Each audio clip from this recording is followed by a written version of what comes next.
I'm very happy to welcome you today and to welcome a friend of light from Canada here to Summit University Forum. His name is Tomas Schumann. He started his life in Mother Russia and has had many travels around the world since then as a journalist, as a specialist in propaganda and ideology, and has a story of stories to tell us this afternoon. So I'd like you to welcome Tomas Schumann.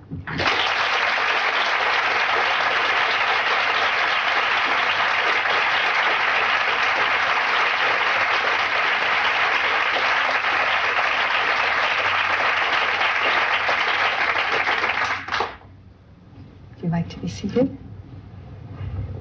We're all very eager to get to know you because we already feel that you are a part of the world movement of forces of freedom, of which we consider ourselves a part.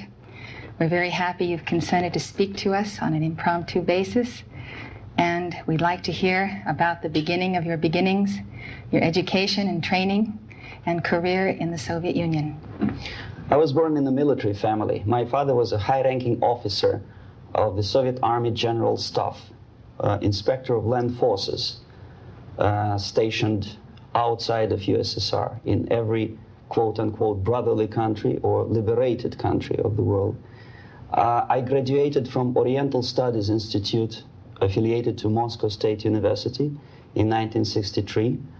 I started working with Novosti Press Agency, the biggest propaganda and ideological subversion organization of USSR, which is directly under KGB. Ostensibly, it's a public news agency. Novosti in Russian language means news, but there are no news. It's mainly propaganda.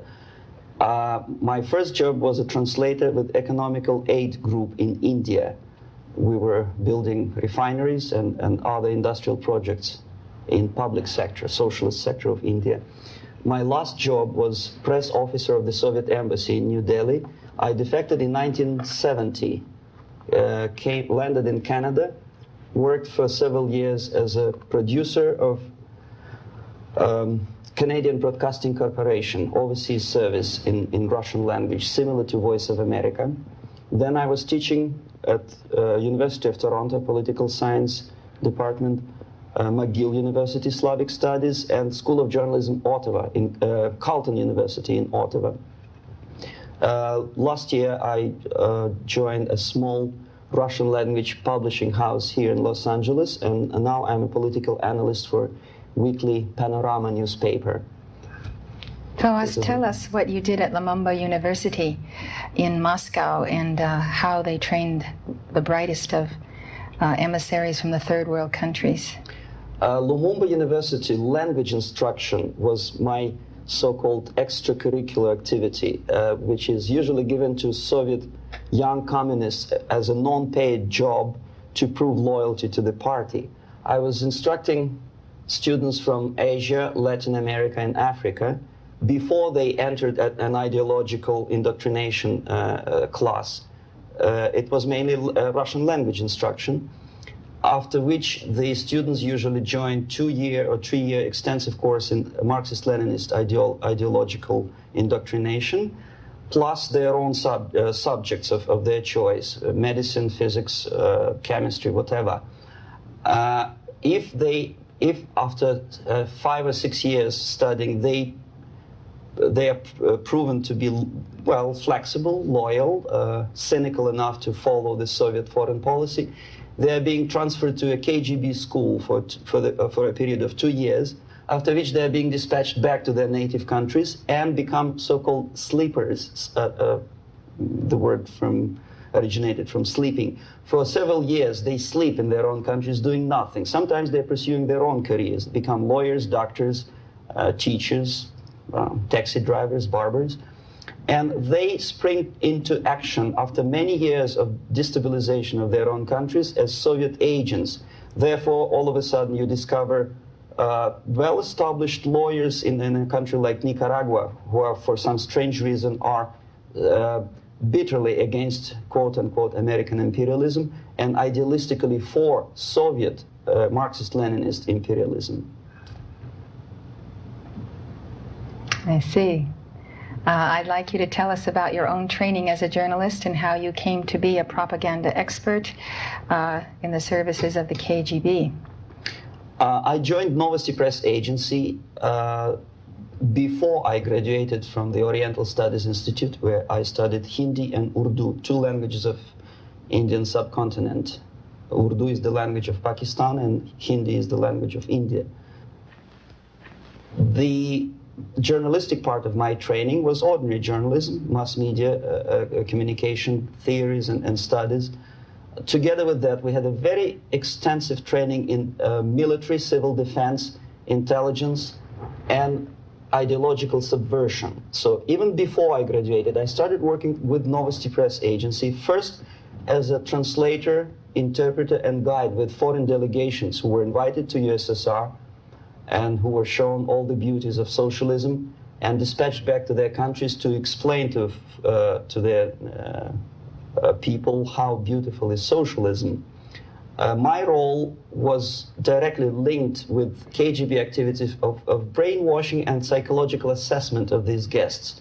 If they showed any sign of flexibility, which means they showed that they were recruitable, I passed them over to professional KGB recruiters, and from there on they were actively being involved in ideological subversion and propaganda, both in USSR and in their own countries.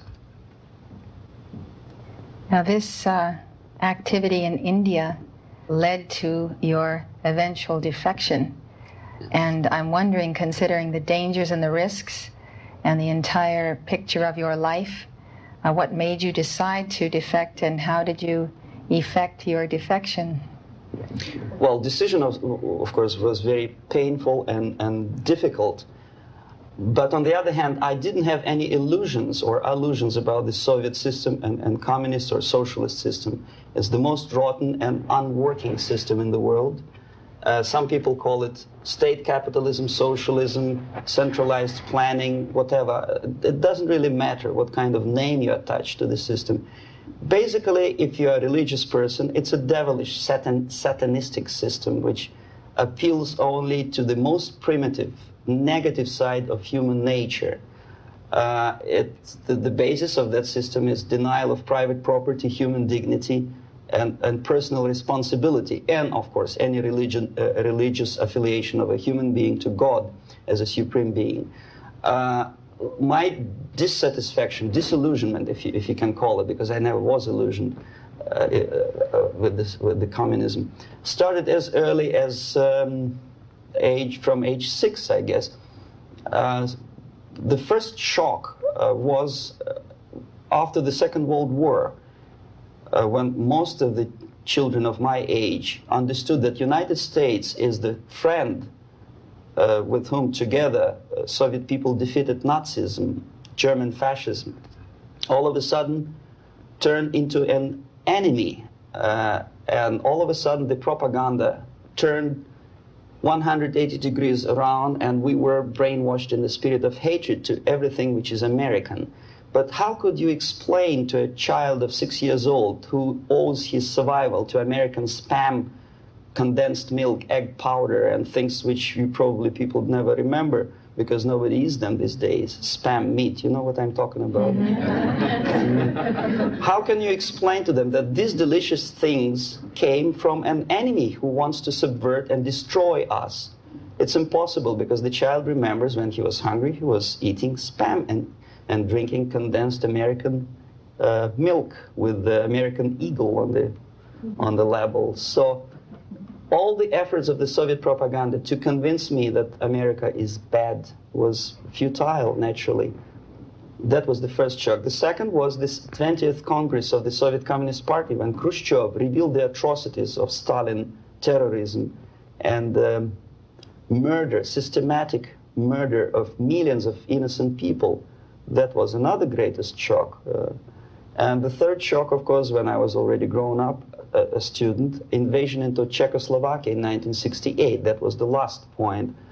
And when I was in India, acting as a Soviet official, a Soviet diplomat, I understood that sooner or later I have to defect and to explain what exactly I was doing in India. I fell in love with that country because At that time, this country didn't do any harm to any neighbors, least of all to the Soviet Union. And yet, we did so much harm to that country that I decided to defect and explain it, first to Indians, then to American politicians, intelligence communities, and media. Unfortunately, I didn't have much success because my stories were treated with a great skepticism. I was called paranoid, McCarthyist, fascist, Cold War maniac, and other names which I don't want to mention here. And it took me quite a number of years to understand that I'm talking to people who are trying to prevent average American from knowing the truth about communism. So you found the media highly controlled. Yes, it is. And if we still have time in the future, I'm going to show you some evidence of that control and explain my own role and the methods I use to control media. First, media of developing nations, and later on, my colleagues, of course, continue the same process in any country of the world, including the United States. Well, considering a day in the life of a KGB agent in India, what methods of subversion were used? What did you actually do? The basic methods are not that much different from activities of any public relation officer from any big company. Say Coca-Cola, I bet. They have their own department of public relations and press relations. But the ultimate goal, the ultimate purpose is different. If Coca-Cola wants to make profit and to sell more Coca-Cola to nations of the world, the Soviet Union, the ultimate purpose of the Soviet system is not to sell anything, least of all ideology, is to destroy the civilization on which the affluence and freedom based, and replace it with a system of total control over life of human beings, the system of total exploitation. That's the ultimate purpose. My specific measures, which I was forced to do, unwillingly of course, but I had to do them just to promote myself further and further, is bribery, corruption, befriending politicians, members of parliament, influential scholars, members of civil service, businessmen. In other words, anyone who has anything to do with shaping of public opinion in the interests of the Soviet foreign policy. That would include a long process which sometimes is unnoticeable to an average person. It's a long-term process which is called ideological subversion. It's unnoticeable as movement of a small hand of a clock. You know it's going around, but even if you watch it intensely, you don't see the movement. The eventual result is befriending these people and trying to get them involved in the activity in the interests of the Soviet foreign policy. At what point and how did you walk away from the Soviet system in India? The immediate impulse, when I learned that the Soviet embassy, Department of Research and Counter-Propaganda, of which I was a deputy chief, is engaged neither in research nor in counter-propaganda. It is a department which is compiling information of private nature on individuals, divided in two groups, good boys and bad boys. The sympathetic people were promoted in media and public life. The people who were opposed to the Soviet foreign policy were blackwashed, blackmailed, and destroyed, first morally and sometimes physically too. Understanding of what I was doing came to me when I looked through a press release of United States Information Service describing an incident in a South Vietnamese city of Hue, captured by communists from Hanoi for 48 hours. Then it was recaptured by United States and South Vietnamese armies, and to their horror they discovered that within 2 nights the communists could manage to round up more than 15,000 people and execute them. Most of these people were either sympathetic to United States or to the Western culture, or directly involved in activities supporting United States President in South Vietnam, agents of CIA naturally, even barbers because they know too much. They were executed, and United States intelligence couldn't figure out how could they possibly do it in such short period of time. Later on they discovered, they found out from several defectors that long before communists occupied that city, there was an extensive, omnipresent network of informers who knew exactly the addresses, the names, the whereabouts of each individual who was later executed. When I turned to my own files, I discovered that basically that information exists in my department. So it doesn't take much intelligence to understand what I was doing in India. I was compiling information. Comes revolution, these people would be executed. Indirectly, I was involved in a criminal activity, in mass murder. I decided to defect and explain it to Americans, and the response I already described. I was called a paranoid. But I decided to defect and try nevertheless. So how did this take place the day you defected? You got up out of bed, you got dressed, and what did you do? This is another long story. It's virtually impossible to defect in India simply because Indian government, under pressure from the Soviet government, if you can call them government, I don't call them government, I call them junta.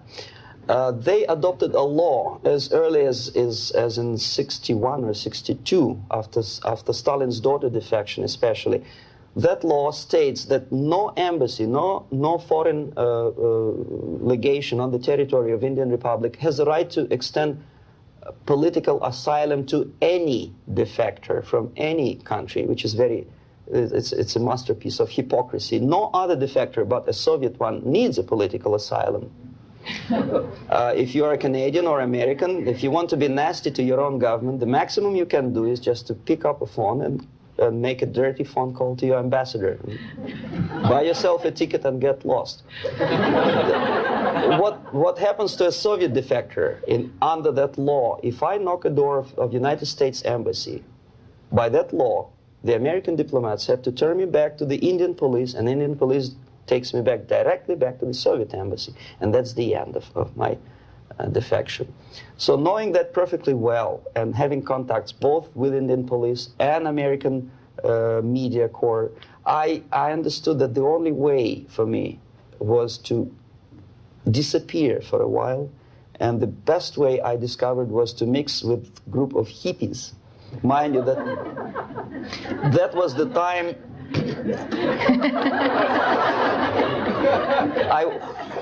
I was 13 years younger, so I looked slightly different, of course. I studied so-called counterculture in India. Sometimes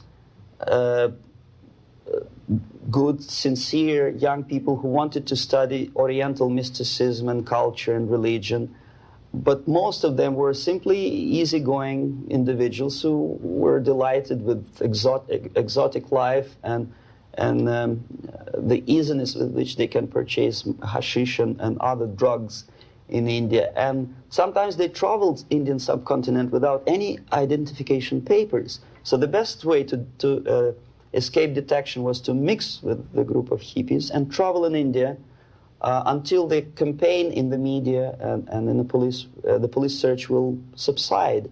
All the newspapers in India carried my picture and announcement of the police that anyone coming forward with information about my whereabouts would receive 5,000 or 2,000 rupees. Knowing that perfectly well, I just walked in there barefoot with beads and blue jeans, smoking hash and enjoying life. Until I found sympathetic journalists who smuggled me from India to Greece. Mind you, that was a military dictatorship at that time. Then only I approached American CIA, and they helped me to land in Canada as a legit, ordinary immigrant. And did you become a Canadian citizen? Yes, now I'm a Canadian citizen. As you can see from my patriotic tie. And how did you simply enter a so-called, quote, normal life in Canada? Very easy. Canada is a kind of middle of the road country where there are so many various ethnic groups that another strange character who speaks both Russian and English and two Oriental languages, I didn't have any problem fitting into academic circles, and first being just a student at University of Toronto, and later a producer with the Canadian Broadcasting Corporation. So this is how it happened. I think we'd all very much like to see with you and have you help us examine with your very astute eye the slides you have brought to continue this expose on Soviet control of the media, brainwashing, and ideology. Very good. So I think we will then take up these slides at this time. All right.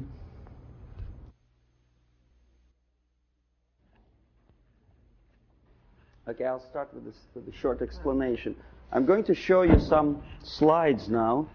The things that you're going to see, there's nothing new actually. They're reproductions from various media organs in the United States, USSR. Probably you see these pictures 100 times a day. I'm going to give you a different viewpoint on the same things, same facts that you see, and probably don't take much trouble to understand and think what you are seeing. I don't know if you heard my introduction. I'm an ideological subverter, yes, from Russia. Okay. Okay, it's the idea of showing the slides to you is just to provoke questions in your mind, and later on, if you still have patience with me, I will explain how exactly the system of ideological indoctrination and subversion works. Well, we know that we are living in a time of peace, and we know that recent walkout from the Geneva talks by the Soviets is centered around the nuclear arms and rockets. We don't see much about the Soviet preparedness, a Soviet viewpoint on the military strategy.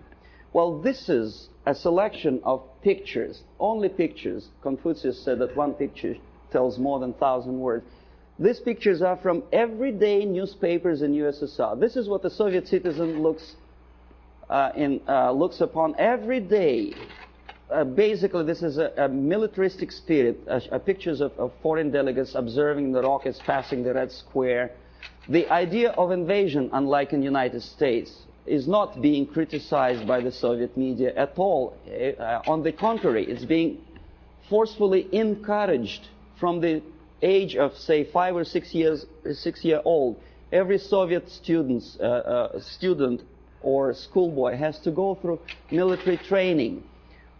This is a picture from a special military school where young kids, well, maybe 4 or 5 years old, are being trained to be future officers of the Soviet army. That's what they do when they grow up. These are the Soviet sailors, Navy officers in a foreign country. We criticize a lot American presence in foreign countries, but we never criticize and we never pay too much attention about these planes landing with ammunition and firearms in, say, countries like Ethiopia. These are the pictures in Time magazine, which probably you've seen and then forgotten about it. These are the Soviet tanks on foreign territory. Are there any protest demonstrations in Los Angeles or New York City? No. These are the Soviet military advisors. Nobody tells them, Russians, go home. How it starts? The media obviously plays a great role. This is a political cartoon from a Western newspaper. You see, it was published sometimes after the Second World War. These 4 columns of peace, pay attention to whom they are being erected. Roosevelt on the left, Churchill on the right, and Stalin in the middle. A peacemaker, Stalin. Okay, this is another thing. Chicago Tribune, January 1945. Destiny's Child. New Year, 45, is born. Look who is looking with love and affection. Churchill, Roosevelt, Chiang Kai-shek, and Stalin. And this is how the Soviet media describes Churchill as a warmonger. Искусство, Moscow, 1951. This is how the Soviet media presents American militarism linked with Nazism. This is how the Soviet media illustrates South African colonialism, not much different from a political cartoon in New York Times or Los Angeles Times. As a matter of fact, almost similar. Growth of inflation due to military expenses. a political cartoon from Pravda newspaper. It could be published as it is in Los Angeles Times. Nobody would wonder.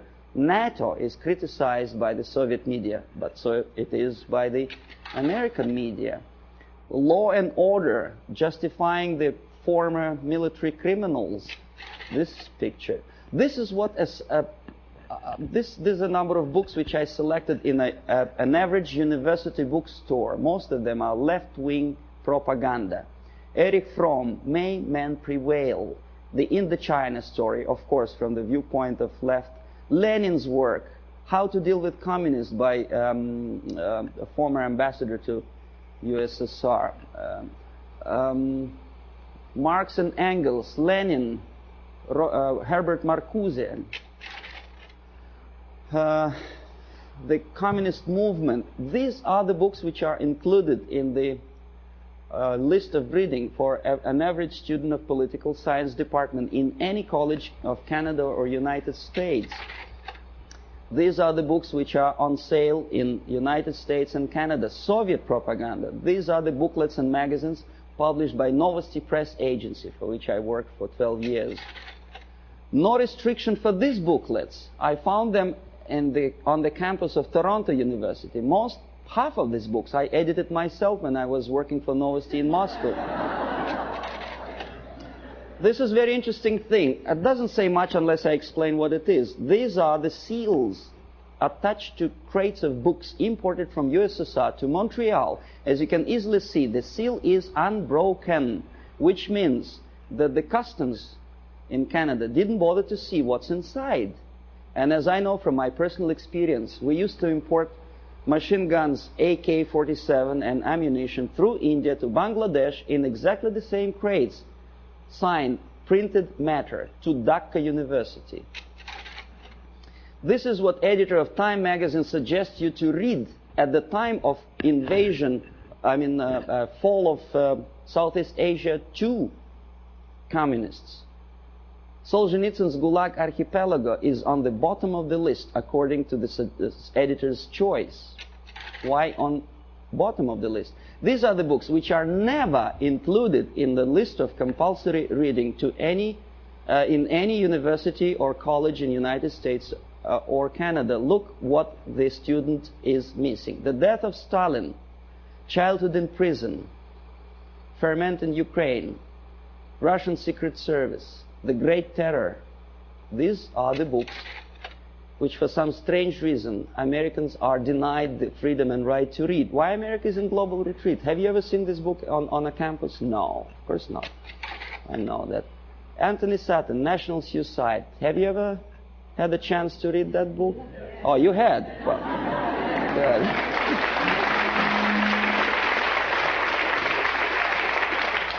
This is another very interesting thing. A description how drugs penetrate into Western society originated in communist world. For some strange reason, that textbook is never included in the list of compulsory reading for students of political science or international affairs. This is the book written by a former member of Communist Party in Czechoslovakia, explaining the tactics of subversion. For some strange reason, it was not published in the United States or Canada. The author had to pay for the publication himself after defecting to the West. This is another interesting example. Exoneration and Ultimatum, written by Richard Romer, a science fiction novel about invasion of the United States into Canada to expropriate the oil and natural gas resources in that neighboring friendly nation. Why it took invasion, I don't understand. 51% or more of the companies are already belong to the United States. In Canada, as probably you know already. Who is the author? Richard Romer is a dynamic and dedicated exponent of the needs of potential. And so anyway, he's a friend of Pierre Trudeau, a former military officer. And what he writes is something that Andropov probably would be very happy about. He describes a situation when the only thing that saves Canada from United States military occupation is a call from Andropov to the President of the United States threatening him with the reply, or with the military answer to an invasion of Canada by United States. And this is written by a close friend of Pierre Trudeau, a politician, a former military man. Why? Is he a paranoid, or am I a paranoid? These are the three books published almost simultaneously, sometimes in the middle of 70s. CIA and the Cult of Intelligence. CIA Diary by Philip Age, and the KGB by John Barron. I tried to buy the KGB, but it was not in the bookstores of Canada or United States. The previous two books on the left were. This is the author of the most anti-American book, The Defector to the Communist Side, Philip Age. He is alive. Nobody is threatening his life. Nobody is poisoning him with the poisoned umbrella. This is, you know who? He's criticizing CIA for developing a gun to kill communist agents. And he tries to present it as a crime on behalf of United States Intelligence Agency. Why is it a crime? To defend you from the communist agents and to develop a secret gun, which is silent, is a crime. Is there any logic? I don't see any. This is the fellow who also criticizes the United States CIA for developing technical means of bugging USSR embassies on the territory of United States. Why not? I don't see any reason why not. But Mondale obviously does. He knows better. These are the authors who published lists of American agents stationed all over the world. They are alive.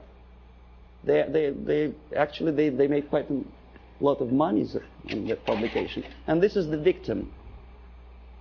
The chief of CIA in Greece was killed when the book of the previous two Americans was published. This fellow is dead. The other two are not.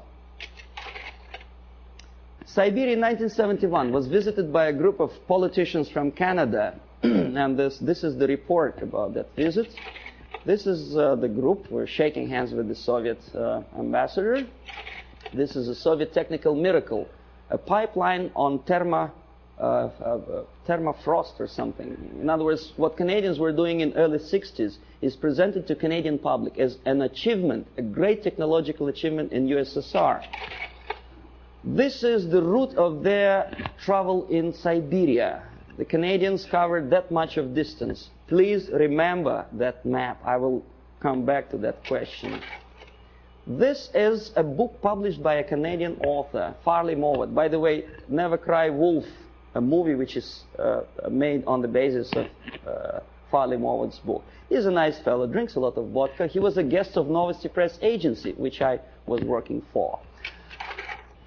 This is another book written by Farley Mowat after returning from Siberia. He was accompanied by a person like myself, a Novosti Press Agency journalist. Glorification of Siberia. This is what this is the route, I promised you to come back to that map, which Farley Mowat, a Canadian progressive writer, covered when he was in USSR. This is what he makes Canadians to believe Siberia looks like. It does, of course. Baikal Lake is a very beautiful natural phenomenon. And a nicely dressed Soviet Eskimos or Chukchas, I don't know, some ethnic minorities, friendly talking to each other in fluent English.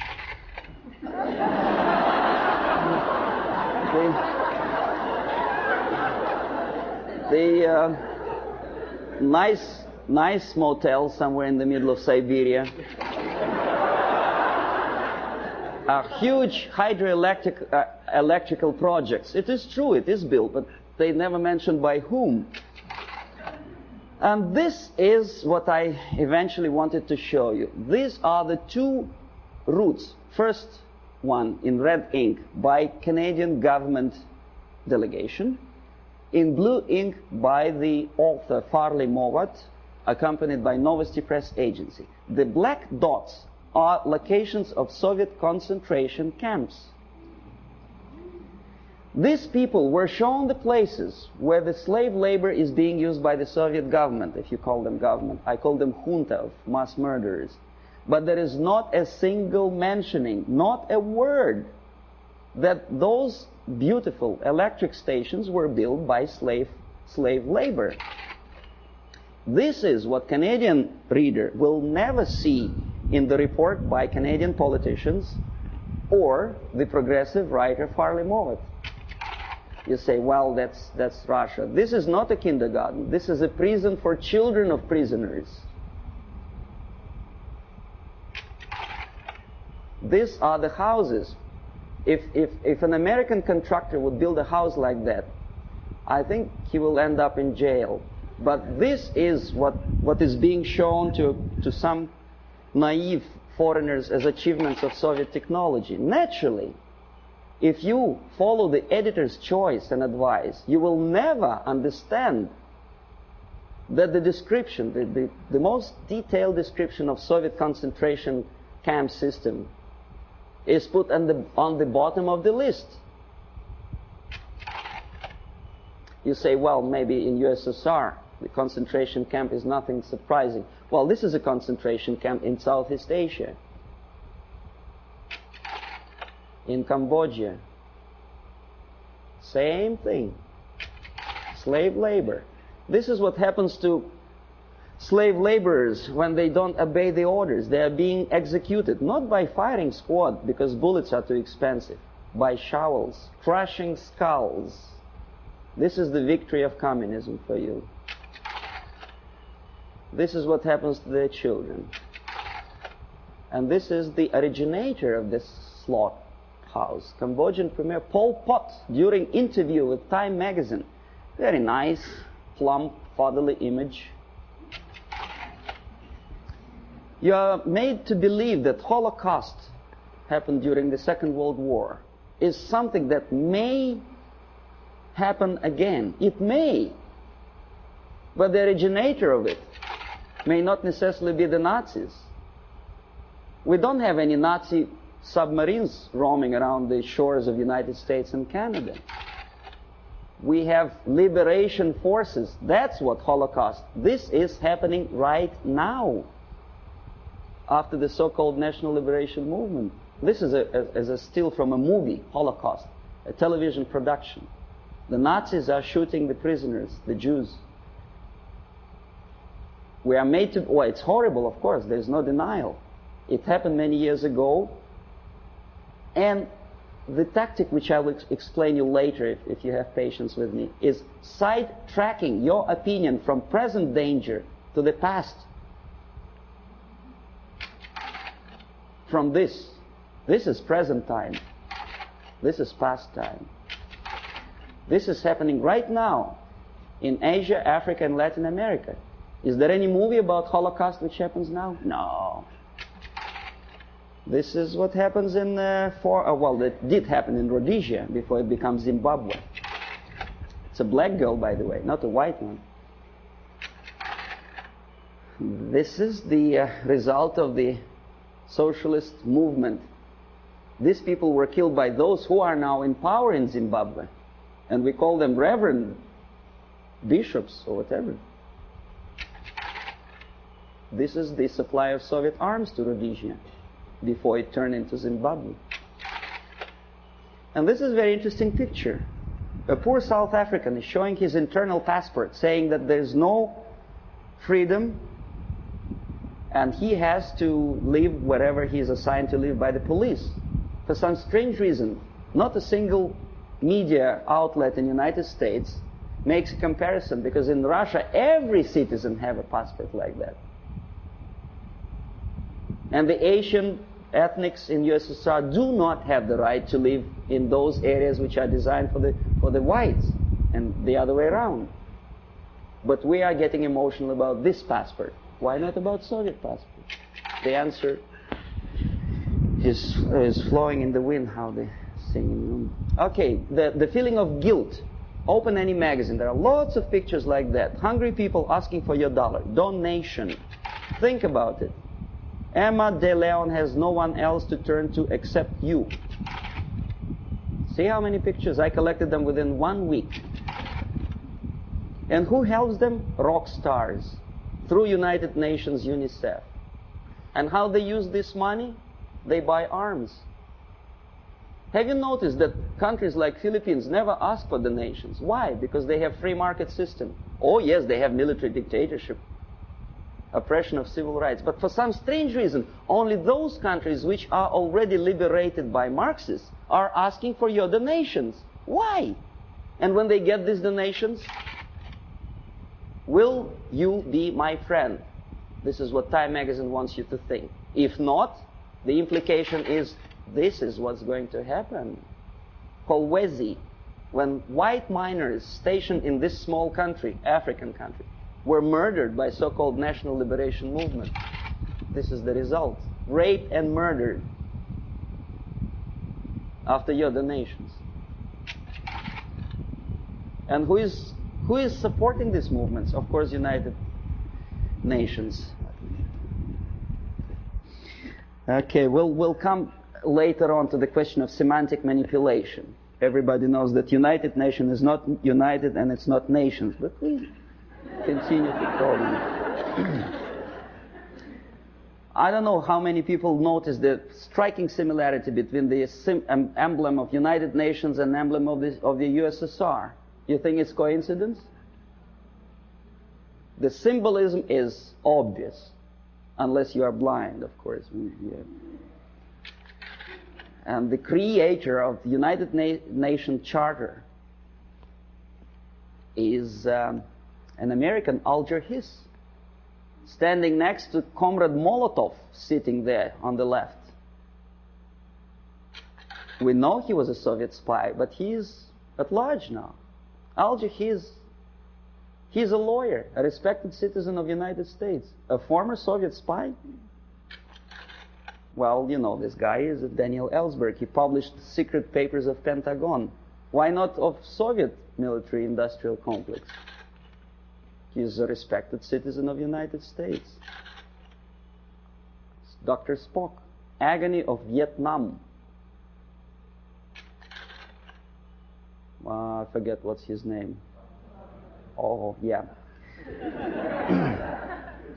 How many men has to die before they understand I don't remember the lyrics of the song, but it was a very impressive song. When I was a Soviet student, I almost cried when I listened to that. And I thought, my God, what a nice fella. John Baez, very nice couple of kids. Jane Fonda, she was crying on location in Vietnam, beautifully filmed by American Hollywood filmmakers. What is she doing now? Did she ever defend both people? Did she say a word in defense of Vietnamese? Or say about horrors of coming out of this? No, she's busy preaching the health or whatever. And also, she takes part in demonstration against South African racism. Not about this. And not about this. This is liberation movement warriors. Jane Fonda didn't say anything about that racism. A black killed by blacks simply because he is anti-communist. That's just a symbolic picture. Okay, now next thing, I'm going to show you some slides which are also nothing sensational, but may provoke some questions in your mind. Maybe not.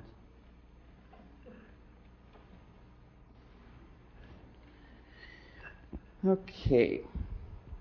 The more questions you have, the better, because we'll come to systematic explanation of the phenomenon later. Now I want you just to get excited. Hollywood actress talking to Fidel Castro. Nothing wrong, of course. Depends what is the message or what's the subject of talking. I bet you never heard about this fella. He's an American singer, Dean Reed. He's singing in Moscow for some strange reason. And you know what he's singing about? Oppression, civil rights in USA, and about poor Americans who cannot survive. Well, I don't want to be too critical of Pope of Catholic Church, but some statements which he made at the earlier years of his becoming a pontiff of Catholic Church, strikingly unpleasant to me. Communism and church can coexist. Can they? Well, you should ask Russian Orthodox priests who were literally exterminated by the Soviet communists. Communism and church can coexist. I don't think so. Catholic Times. I collected this newspaper in a Catholic church which I attend, although I'm Orthodox Christian, as Russians, most of them are. But I do come to Catholic church because my wife is a Catholic, so I don't see much difference, because God, I suppose, is one. So Jesus Christ is also the same, which church, whichever you go. But Christians and socialism is something that doesn't really appeal to me. I don't know how about you. Social justice central to gospel, is it? I never heard about it. Join with Marxists? It's from the same newspaper. And that's how they joined with Marxists. Nicaragua, before Sandinista came to power. A priest with machine gun behind his back. And the machine gun, of course, Kalashnikov, if you know anything about machine guns. Okay, then there are some strange deviations from religious path. What's his name? Jim Jones. Right. Reverend? Nice looking guy with adopted kids, and shaking hands with a politician, Mayor George Moscone in 1976. Very nice. That's how it all ended, you remember. More than 900 people who poisoned themselves together with their kids in Guyana. This is a very interesting picture. It's not very clear. Instead of Jesus Christ, they put a naked lady, in the church. Strange, huh? Of course it's strange. Crucifix of a woman for Palm Sunday. Boy, Jesus Christ would turn in his grave if he were in grave.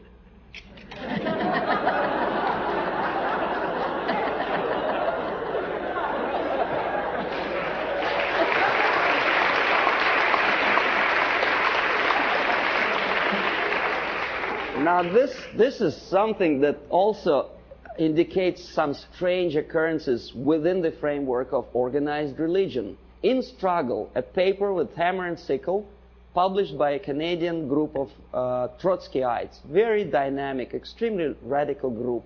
They challenged the question, whose democracy is this? Meaning that Canadian democracy is not democracy at all, simply because that radical group is challenged by the local police. Right? So nothing new, we know about this. But look where this paper is being distributed. Political repression, Friday, October, Bathurst Street, United Church. Strange, huh? See, this is the same leaflet, enlarged. This is another thing. President Carter handed over an antique crown belonged to Church of Hungary to the present communist regime of Hungary. Why? I don't understand. To make them friendlier to church? I doubt. Feminist movement. I don't know how you feel about feminism. I don't think that to be equal with men, you have to politicize your movement. You cannot legislate equality. You have to be equal. But that distracts your mind from real issues of family, loyalty, and well, if you feel moral foundations, and they make a great political capital on that.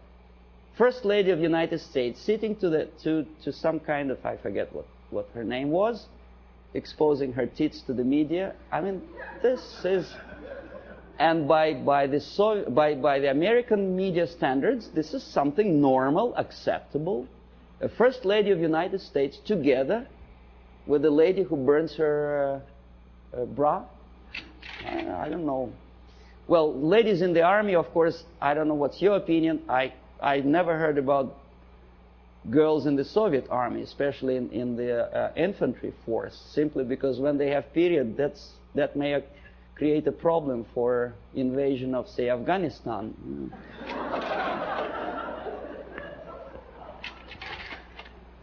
Again, the homosexualism. To be honest, me personally, I don't like the idea of homosexuality. I think it's unhygienic. But homosexuality in the army, making heroes of them, gays on the march. Why? Why to have copulation in a natural manner deserves a public opinion, attention, and a political force? Why to politicize something which doesn't belong to politics at all? In the Soviet Union, we have a joke: don't mix politics and prostitution. They are already mixed. We know perfectly well, the medical science proved that homosexuality leads to distortion in human psychology. This fellow killed 15 kids after molesting them sexually. We know that most of the agents who were recruited by KGB, including McLean and Guy Burgess, were homosexuals. But we are reading in the media that this is something acceptable. More than that, we are made to believe that these people deserve equal rights and respect. Well, that again is a debatable question, whether to like or not to like certain type of music. Me personally, I don't. These two nice ladies, one is younger, the other is a little bit older, both of them wanted, for some strange reason, to shoot President of the United States, defending the environment of the United States, the green trees and vegetation. Why it takes death of United States President to defend the environment, I don't understand. If you do, please explain. Then, of course, glorifying all kind of national liberation leaders, we naturally provoke our own kids to go into some strange liberation movement. You know who I'm talking about. This is the girl who was abducted by terrorists, and then she became terrorist herself, a daughter of a wealthy publisher. Naturally, there are thousands, millions of kids who loved, adored her courage. This is Comrade Carlos. You know who he was? He was trained and educated in Lumumba University, where I was teaching Russian language to the likes of him. That's the result of the activity when they come back home. Aldo Moro was killed by Red Army terrorists who wanted to liberate Italians from something. I don't know from whom. These are the persons who were part of Baader-Meinhof gang. And this is a person who also liberates someone from someone. I don't exactly know, obviously, Indians from whites in the United States. But pay attention what he holds in his hand. It's Kalashnikov, AK-47. I know it by heart. I can put it apart with my eyes closed. War on terrorism. Does it exist? Apart from verbal war. This is what I have collected on a campus in Canada. Carleton University, Ottawa. Left-wing tabloids. That's how they instill in the minds of people, young people, that to fight is the only way, the violence, death is the only way to achieve rights of Palestinian people, other people, Quebec separatists, and jobs and peace. Obviously, you cannot get job if you spend all your time walking up and down streets with posters like that. You have to go to a place where the jobs are. And of course, to find a job, the most unsuccessful way to find a job is to read papers like that.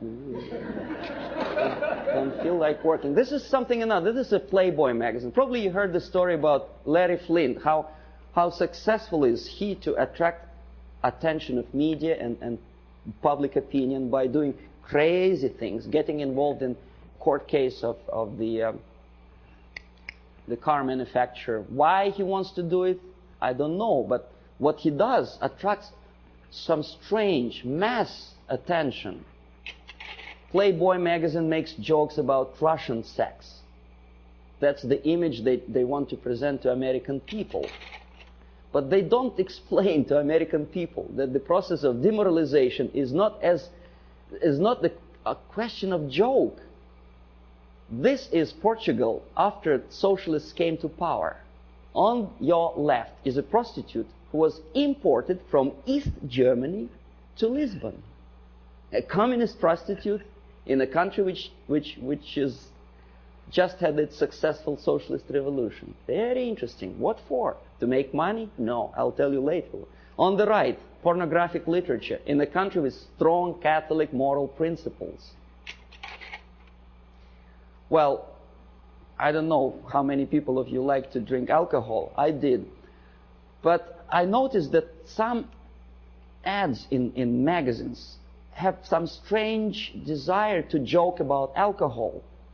And the jokes are closely related to justification of Soviet, Russian presence. A prominent Russian joined the secret service.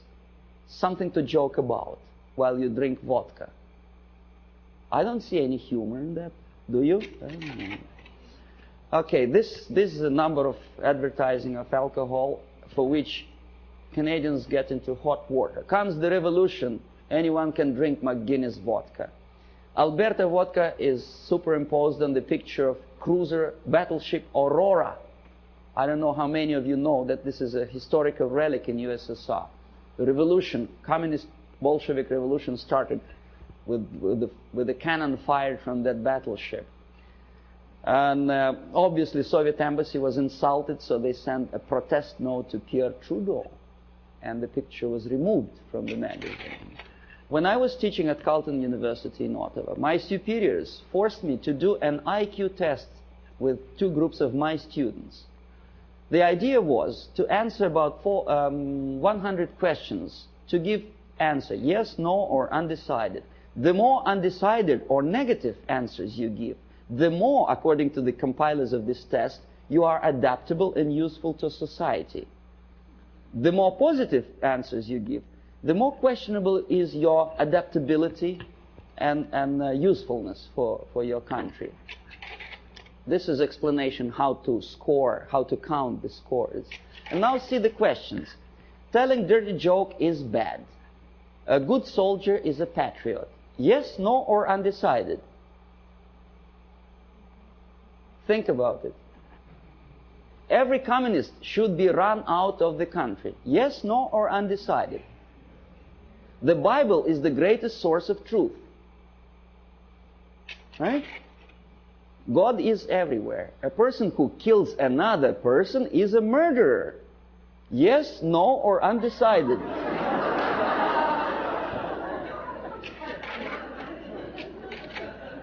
Okay, now, if you don't believe me, let's come back. See, I want to repeat you once again the conditions of the scoring. The more undecided and negative answers you give, the more you are adaptable and flexible and useful for the society. Do you understand what they are doing to kids? Okay, they are doing two things at a time. They teach them moral relativism. They teach them how to lie to get a greater score. Because obviously a child would say if a person kills another person, he is a murderer. But for the sake of getting a higher score, obviously a student would put no or undecided. So you teach your kid how to lie to be successful and to look adaptable and useful for society. Well, obviously I had to do that test, but I added one more question to that thing. My own question. I said, what kind of society you are going to be useful to?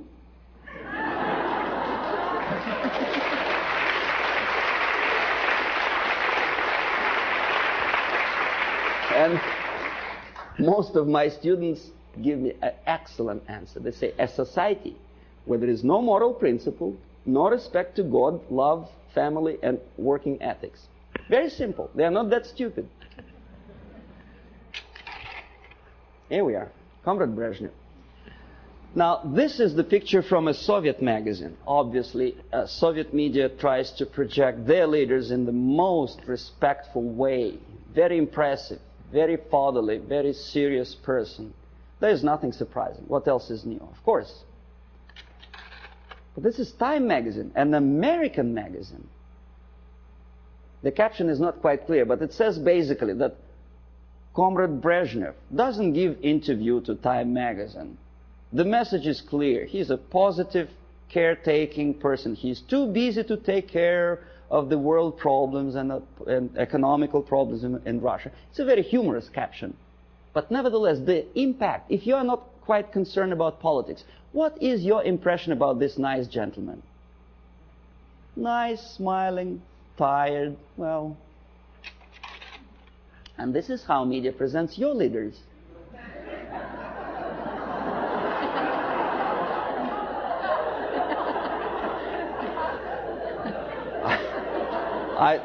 I don't know whether he deserves to be presented like that or not. This is a different question.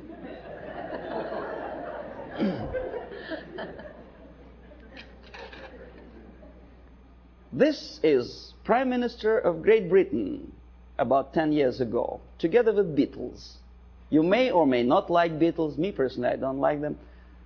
But a Prime Minister of a country together with entertainers. The Queen, Her Majesty Queen, knighted Beatles, a highest honor which previously in all times was given only to the most deserving patriots of the British Empire, was given to a bunch of monkeys.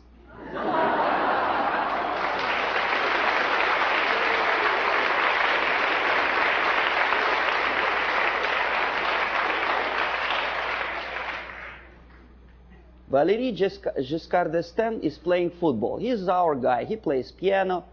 No, never mind what he does for politics or world problems. He is nice, charming personality. Helmut Schmidt is taking part in a circus performance. Nice, charismatic leader. Never mind what his policies are. He's popular. He's in the section of People of Time magazine.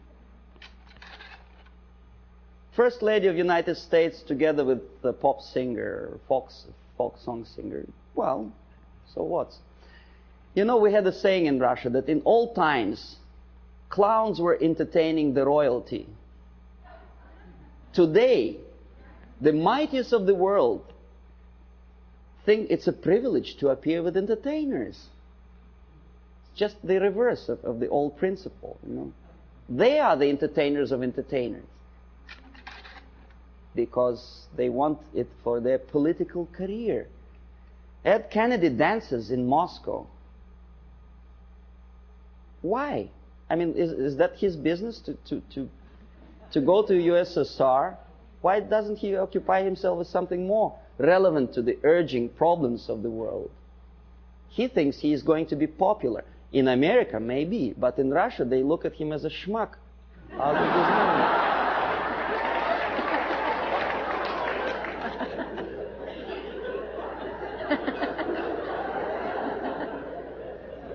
Senator McGovern is talking to a gorilla somewhere in Africa. Not the gorilla monkey, but a young member of National Patriotic Movement.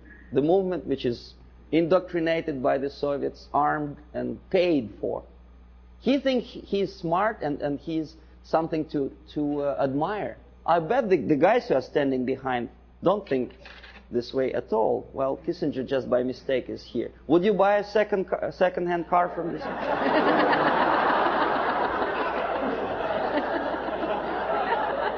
Pierre Trudeau, Prime Minister of one of the most developed industrial nations, independent nation in the world, is befriended by Fidel Castro.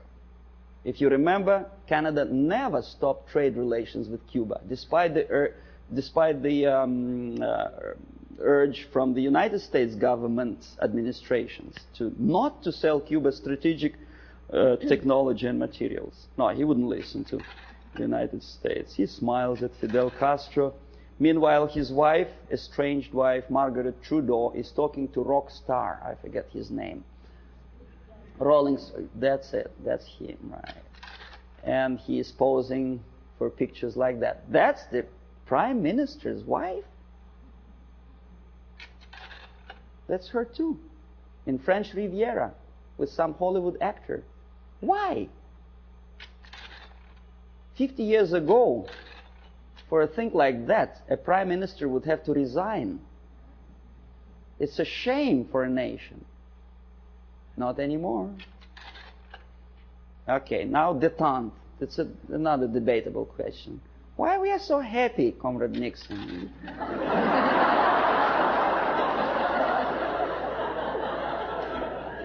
What is so funny, I would like to ask. Huh? Here, smile again. Why? He's standing next to a mass murderer, and he's smiling. Why? Pierre Trudeau also attentively listens to Comrade Brezhnev's, I don't know what. West German Chancellor is helping Comrade Brezhnev to stand up because the senile leader of Russia is unable to stand up without Western aid.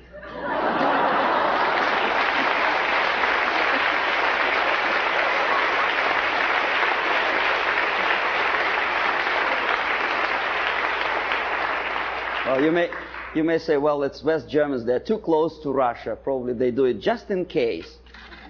Okay, here's the same thing. Carter is helping. The president of the mightiest power in the world, United States, is helping Comrade Brezhnev. You remember the incident when Brezhnev almost stumbled down the staircase somewhere in Vienna, of course. And thanks to Carter, he didn't fall. Andrew Young is talking to a dictator in Africa. Again, McGovern, I think, is talking to Agostino Neto, a Soviet puppet in Luanda. Why? Is it that necessary to be friendly, to smile at each other? Now we're coming to space, from Earth to space. Clouds over the space program. Why clouds? Mind you, this is after 3 or 4 successful landing on Moon. Why clouds? Okay, here's 2 pictures. Left, Soviet cosmonaut walking into Kremlin Hall for a ceremonious reception. On the right, 2 American cosmonauts casually watching TV. On the top, Soviet Politburo talking to the space pilots on orbit.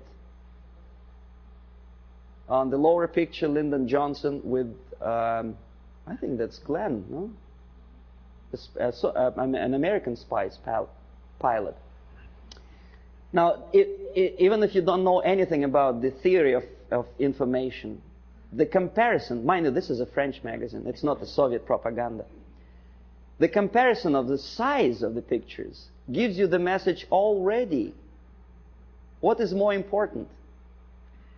What is more impressive? Here, a picture from Soviet newspaper Pravda. A Soviet schoolboy compares 2 replicas of Soviet Soyuz spacecraft and American Apollo. Friendship in space, détente, right? Pay attention to the size of the spacecrafts. They are almost identical, right? Now this is what the size, almost actual size is. The American spacecraft is on the left. It's almost twice as big as the Soviet one, right? Okay, this is a Soviet picture. This is an American picture with true sizes. Okay? You say, well, Soviet media, of course, tries to diminish the successes of the American space program. Now, this is an American media. On the left, a Soviet moon walker or Soviet probe on Moon. On the right side, an American space Volkswagen, as they say. It actually was used on the surface of Moon. The sizes are almost identical, right? Wrong. The thing on the left is the size of a tea kettle. In other words, about 100 times smaller. But Time magazine does not explain it to the readers. An average person in the United States has an impression that the junk on the left is as important and as successful as the masterpiece of technology produced by American mind and ingenuity. Okay, you remember Skylab? There was a time when it just about to fall down on the United States or any other country. And the Pentagon was very worried. There were pictures, there were discussions on TV. Some strange characters even started joking about it. See the Skylab target. A lot of emotions expressed about the failure of United States Skylab. A lot of bitter opinions were expressed about the unnecessary spending on space research. But when Soviet nuclear-powered satellite fell on the territory of Canada, there was no protest demonstrations, there was nothing like that. Nowhere in the world. Ask yourself why. According to some information, this was not a satellite at all. It was a flying atomic bomb. Canadians spent something like $15 million just to find the junk on their own territory. Thanks God it fell in inhabited areas of Canada, in Northwest Territories, where only penguins live. Well, what if it fell on Toronto? A flying nuclear bomb? Oh boy. But no protests. Here, Soviet ambassador Anatoly Dobrynin happily looking at the linking of American and Soviet spacecraft. In where? In American Grounds Control Center. This is a picture from Time magazine. This is also a picture from Time magazine. Soviet citizens are watching the same moment, linking of spacecraft. Think about it. Compare. Here, happiness. On the right, American representative of the NASA and Dobrynin, very happy. That's how ordinary Soviet citizens think about the farce in space. They understand perfectly well that linking spacecraft in space is just a fake. It doesn't mean anything. Look at their faces. They are sad. A dream was realized. Was it worth the price? Pessimistic question, right? After all the successes of American space program, the media tries to instill in your mind a doubt, pessimism. Why? Oh, this is a frog. I don't know how much you know about frogs. I'll tell you that a frog can see a mosquito only if it moves across the area of its vision. If a mosquito quietly sits on a grass blade, the frog doesn't notice it. That's the attitude of American media. They do not notice problem unless it moves, and moves close to Hilton where they station.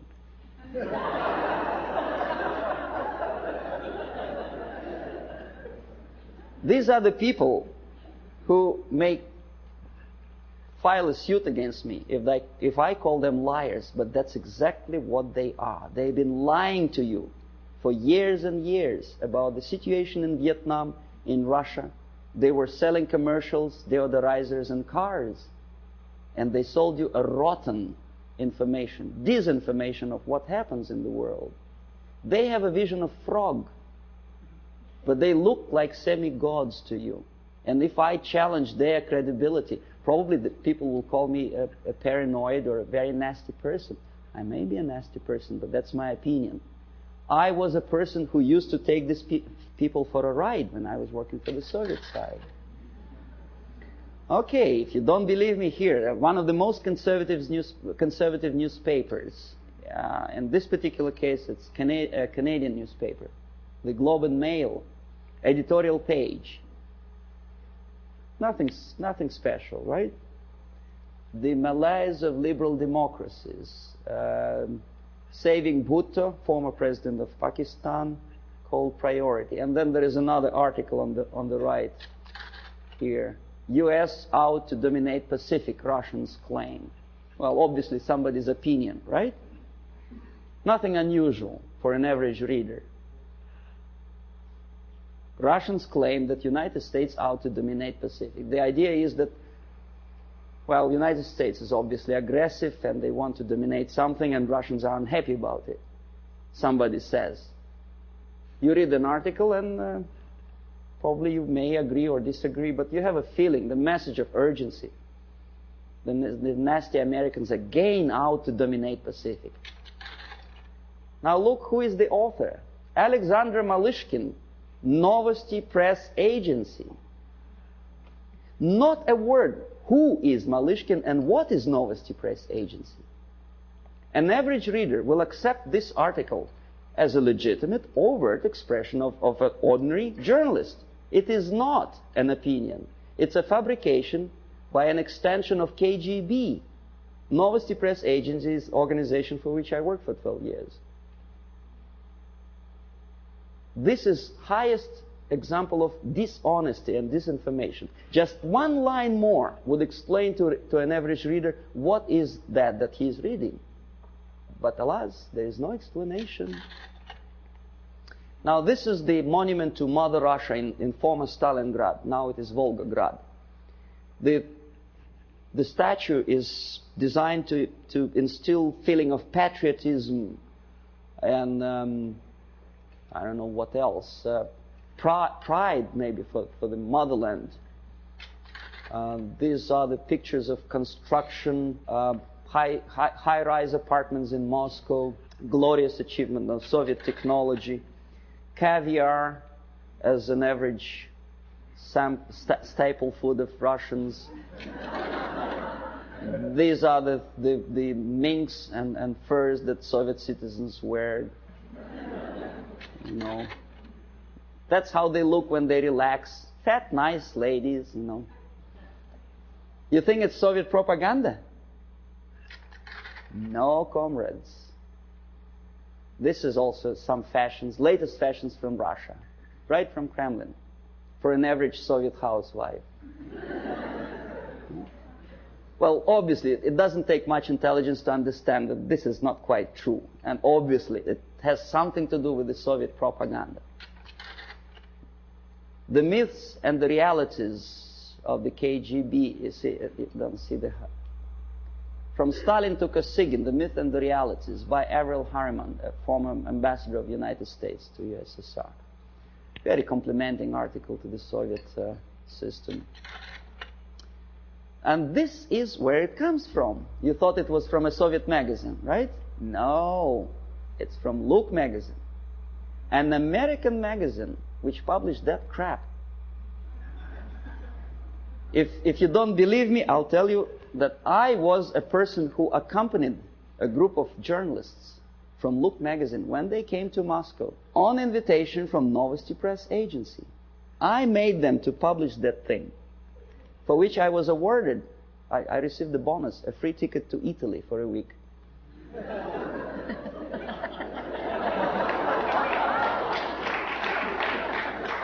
Now, this is look like sheer high-class idiocy, but unfortunately, this is exactly what happened.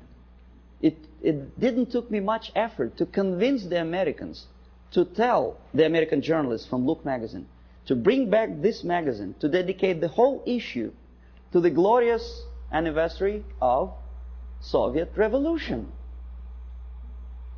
This is what you were reading in your American magazine. This is how an average American perceived the Soviet way of life. A happy Soviet citizens. This is what an average girl in Russia wears. This is what they eat and drink. This is how they build their apartment houses. And this is how they're fiercely patriotic. Amazing. Anyway, so I will explain you how it all happens. The last two pictures I will not comment. I want you simply to look close into these eyes.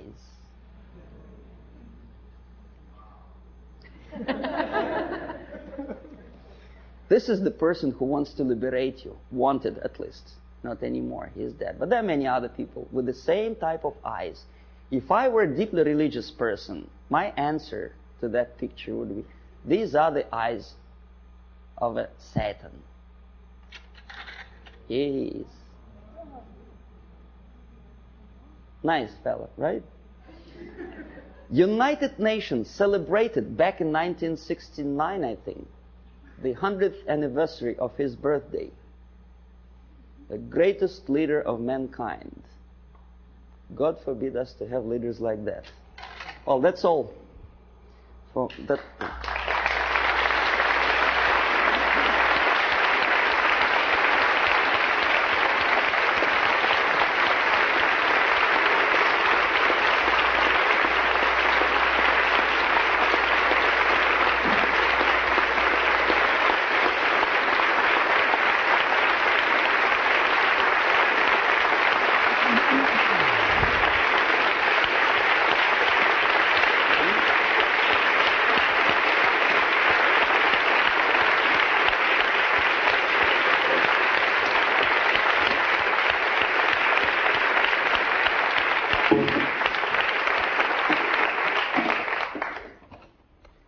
Tomas, you have inspired our students with a deep determination to become expert writers, communicators, and speakers to expose this lie of the murderer and his murderous intent in the United States.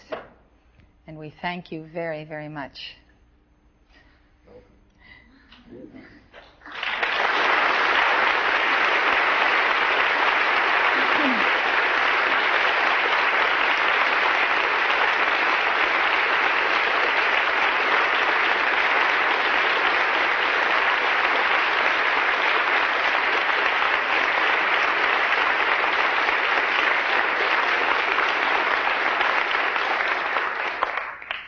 I would like you to know that there are people right now in this hour in Australia, South Africa, New Zealand, Sweden, Norway, Finland, Denmark, Holland, the British Isles, Germany, waiting for this lecture and this communication to go to work exposing the evils that are manifest not only in the Soviet Union, but in its agents and sympathizers in their nations as well as ours.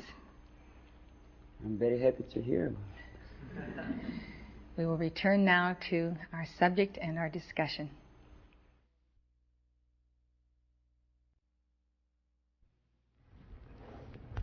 Tomas, we have seen some very amazing slides, made even more amazing by your commentary.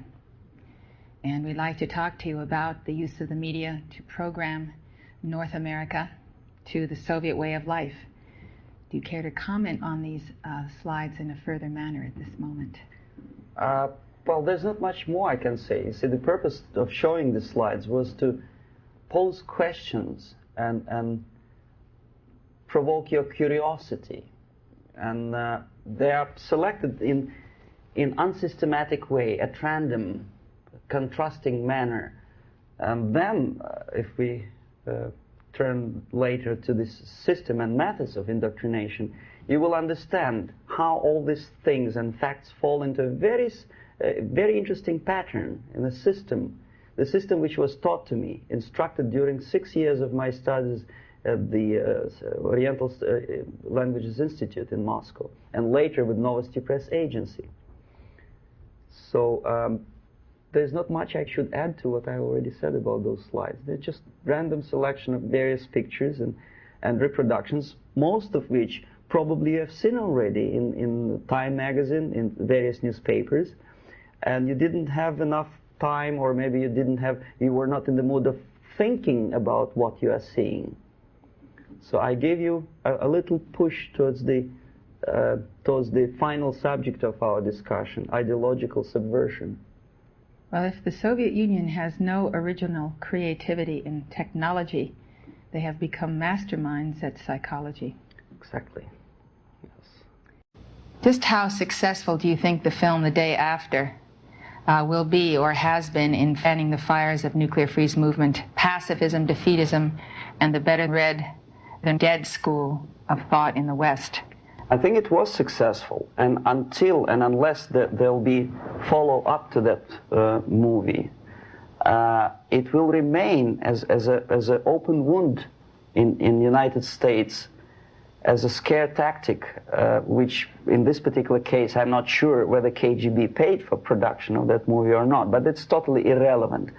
What is the most important, unless after seeing the tragic sequences of the nuclear attack, an American population is not explained what to do about it. If you still stop at that and let it be, obviously, this is the scare tactic, this is the greatest harm done to United States by Americans, by American filmmaker. I bet Andropov and all his disinformation system could not possibly do that much harm to the United States. I think the film proves that he has done the harm so well that our own citizens take up the party line without even having to be indoctrinated. Exactly. That's the danger. When you see something obviously sponsored by the Soviets, you understand, well, this is propaganda. You may or may not agree with this depending on your background and intelligence and education. But here it's a subtle approach, playing on the most sensitive strings of your soul, appealing to the most basic instincts of human nature, survival. But there are no answers how to survive. I think it should point up the fact that communities and groups and churches should be preparing themselves. I hope that is a message, a very positive message, instead of disarmament to come from it.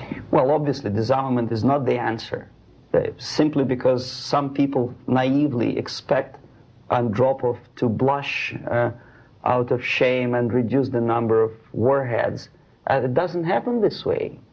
We are facing unresponsive, irresponsible group of people for whom nuclear war is not a theory, it's a practice, and the military strategy of the Soviet Union is designed to do nuclear war and to survive, and possibly to win.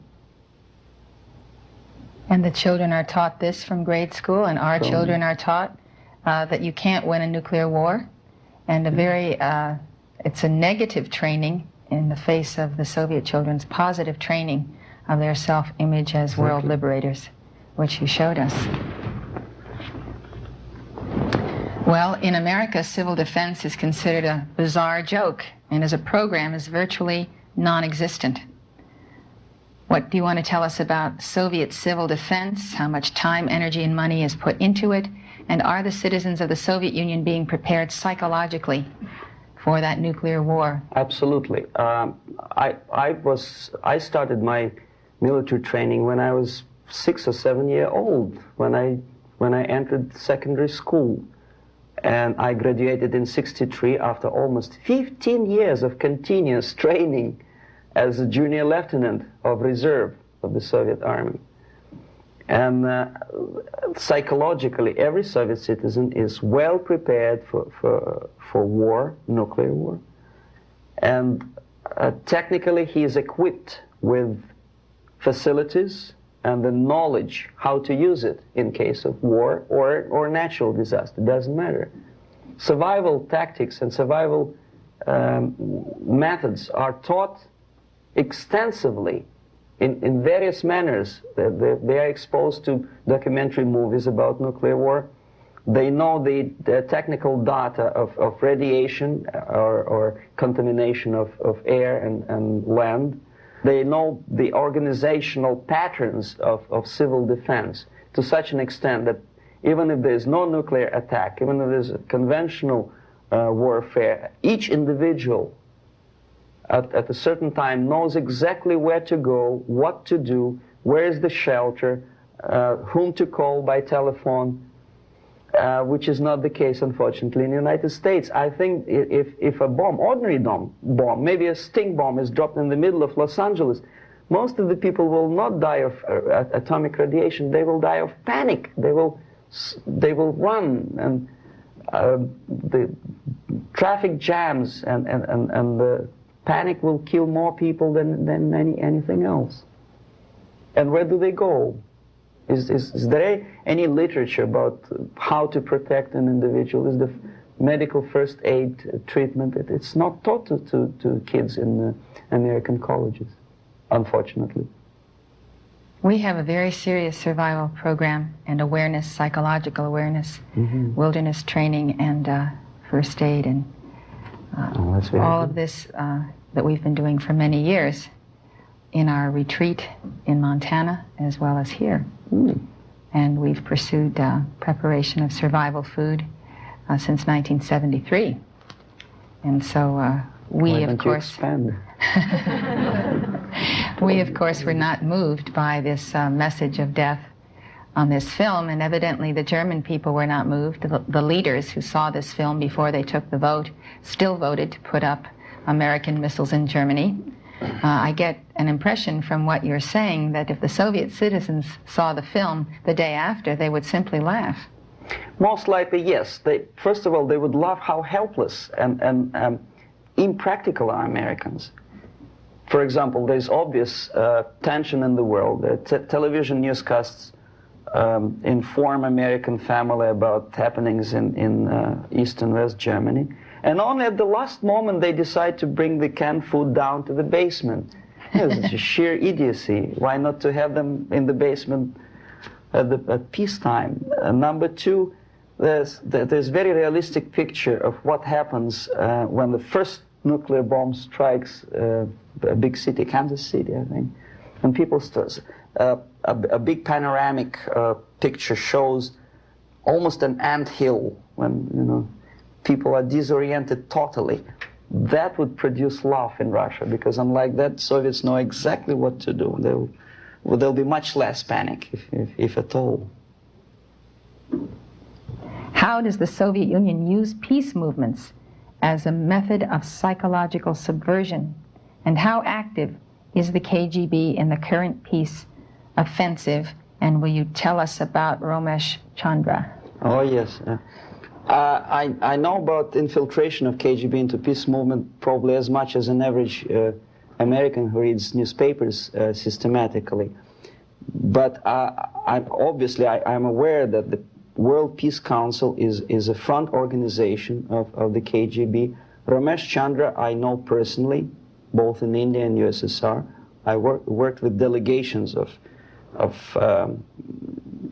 various peaceniks who came to the World Congress of Peace Council in Moscow. I think it was in 1961 or 62. Yeah, it was before Cuban crisis. And at that time, they struck me as people who are pathologically unable to see the truth, not to talk about the military aspects. When as a translator and a guide, I used to take them to places in Moscow which are not supposed to be for foreigners' eyes. They didn't want to see it. They had their preconceived ideas. They were suffering from self-importance. They thought it's a great honor to sit in the Kremlin, in the Palace of Congresses, next to a debil from Kremlin, and talk about peace as if that person from Politburo means anything in peace movement. Self-delusion is the most predominant phenomenon among these people. Ramesh Chandra is a very shrewd politician who takes advantage of naive, misguided, idealistically minded, sometimes sincere people. But he is, my impression is that he's totally sold himself to the Soviets. He receives his payments or royalties or whatever you can call it in the form of prizes. Of course, it's very embarrassing if you approach a person of his caliber with money, with cash, and say, "Here, Comrade Ramesh Chandra, there's money for your propaganda in the interests of the Soviet Union." It's very unpolite. So instead, the Soviet Union creates artificial international bodies such as Jawaharlal Nehru Peace Committee, which consists of various progressive leaders, writers. Sometimes they're known figures and philosophers, educationalists. Sometimes they probably feel that if there's no other possibility to express the desire for peace, at least there is some legitimate overt activity where they can express themselves. That's okay. And they think they are too smart not to see that part of it is Soviet propaganda. They think, okay, we are smart. We are not going to allow them to use us for propaganda purposes. This is wishful thinking, because after 5 or 6 visits to USSR, everything is paid by the Soviet government. After spending several vacations on a Black Sea coast in luxurious atmosphere with 2 or 3 nice girls, interpreters, lots of vodka and caviar, books published, vapid books which nobody reads in the United States, all of a sudden published in millions of copies in USSR in various languages. That tickles their ego. They think they are somebodies all of a sudden. It's difficult to resist the temptation. Ramesh Chandra is exactly that type of personality. He was approached at a very early stage, and he didn't have willpower and moral principles to resist the temptation, to resist the approach. And by now he's just a pawn in the game, high-ranking pawn. And if he is dismissed or dies natural death, there will be another, the line of people who would like to take his place. Yes, KGB takes very active part in the peace movement, and if these people were sincere as they say they are, they would start demonstrating in Kremlin, or I mean in Red Square, not in Washington, D.C., or in the Central Park in New York, or in Los Angeles. But they don't have courage, they don't have guts to go to Russia and protest against the nuclear armament of the Soviet Union. Therefore, I agree that they are misguided, but I think they are cowards. They are unprincipled, dishonest people. And there's no justification that they are misguided or poorly informed. It's their fault that they're poorly informed. There's enough information, there's enough possibility. In case of United States citizens, there's enough freedom to do what their consciousness should tell them to do. Go to Russia and protest against armament. It doesn't take much courage to take part in demonstration in Los Angeles. But if you're really genuinely concerned about peace, tell it to Brezhnev, tell it to Andropov, and we'll see how courageous and sincere you are. They don't do it.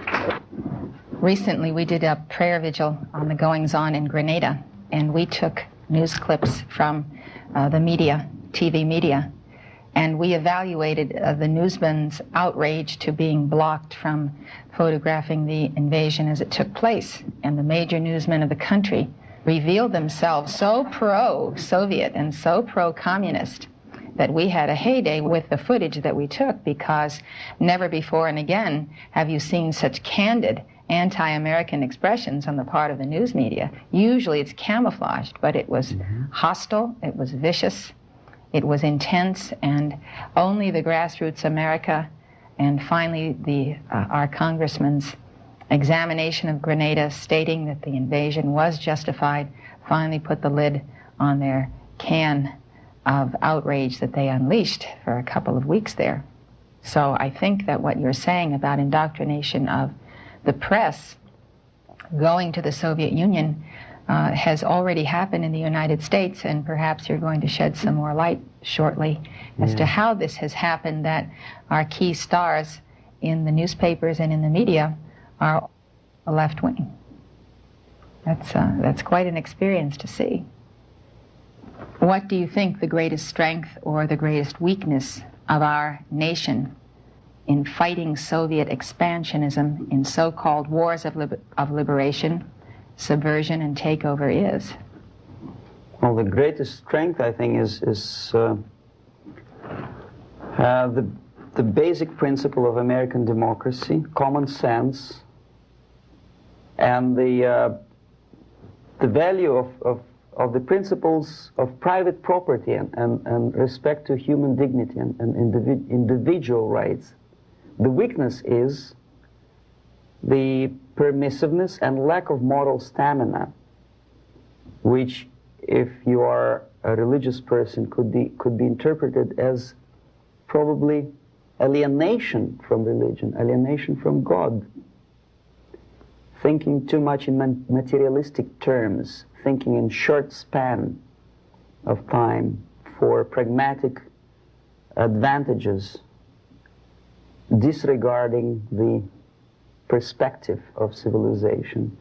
Some philosopher, I forget his name, I was a bad student in Moscow, said that the level of civilization is in direct proportion to the time span that human being thinks in future, for future. The least civilized people live today, this minute. The more civilized nations think about tomorrow, 10 years from now, 100 years from now. Well, this is one of the definitions of... Unfortunately, Americans are made to think in shorter and shorter time span terms. This is the greatest weakness. And it's an indoctrinated weakness because they have been programmed to believe that nuclear war is inevitable. Therefore, there really isn't any future that you can count on. Sure. So therefore, enjoy life and make love, not war.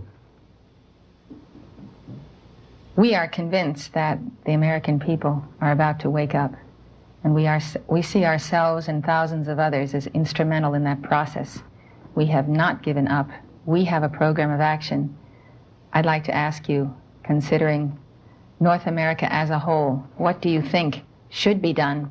What is our first move as we go out of this particular meeting? What is a program of action that you would recommend? Oh, that will take a day to discuss. But basically, in a few words, I think that willpower and revitalization of traditional moral values and principles is the most desirable thing now, today. The sooner the better. The things, the principles and values on which the affluence and success of American civilization depends and based upon should be immediately revitalized and brought back to school programs, to media, and let's face it, propaganda. I'm not afraid of this word, unlike the left liberal journalists who think, oh, well, it's propaganda. I don't see anything wrong in propagating the basic moral principles and values on which America is built. Willpower, faith, unshakable faith that this country, this civilization is right and the enemy is wrong. No amount or no number of nuclear warheads and no size of the army will help United States to survive, whether there's nuclear war or conventional warfare. Vietnam proved very clearly that with all the technology, with all the supersonic bombers and napalm and whatnot, electronic gadgets and cold beer and Coca-Cola, you cannot defeat an enemy unless you are fighting and have faith in the righteousness of your fight.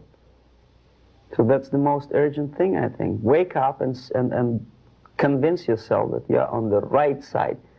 There should not be no neutralism or objectivity. Or objectivity is good when you are discussing philosophical concepts. In today's world, if you are neutral, you are already an enemy of your own country. You have to actively take part of your country, your side. One of the reasons of my defection is that I took side. I was decided to take part, to take choice, to make my own personal choice. For some strange reason today it's very fashionable, it's considered to be an intellectual chic, not to take sides. Academic media, academic circles, Hollywood stars, politicians, they think it's very fashionable, it's intellectual to be non-allied, non-committed, neutral. It's not intellectual. It's suicidal.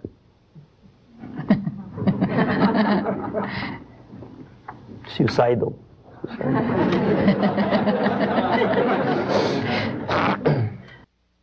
Thomas Schumann,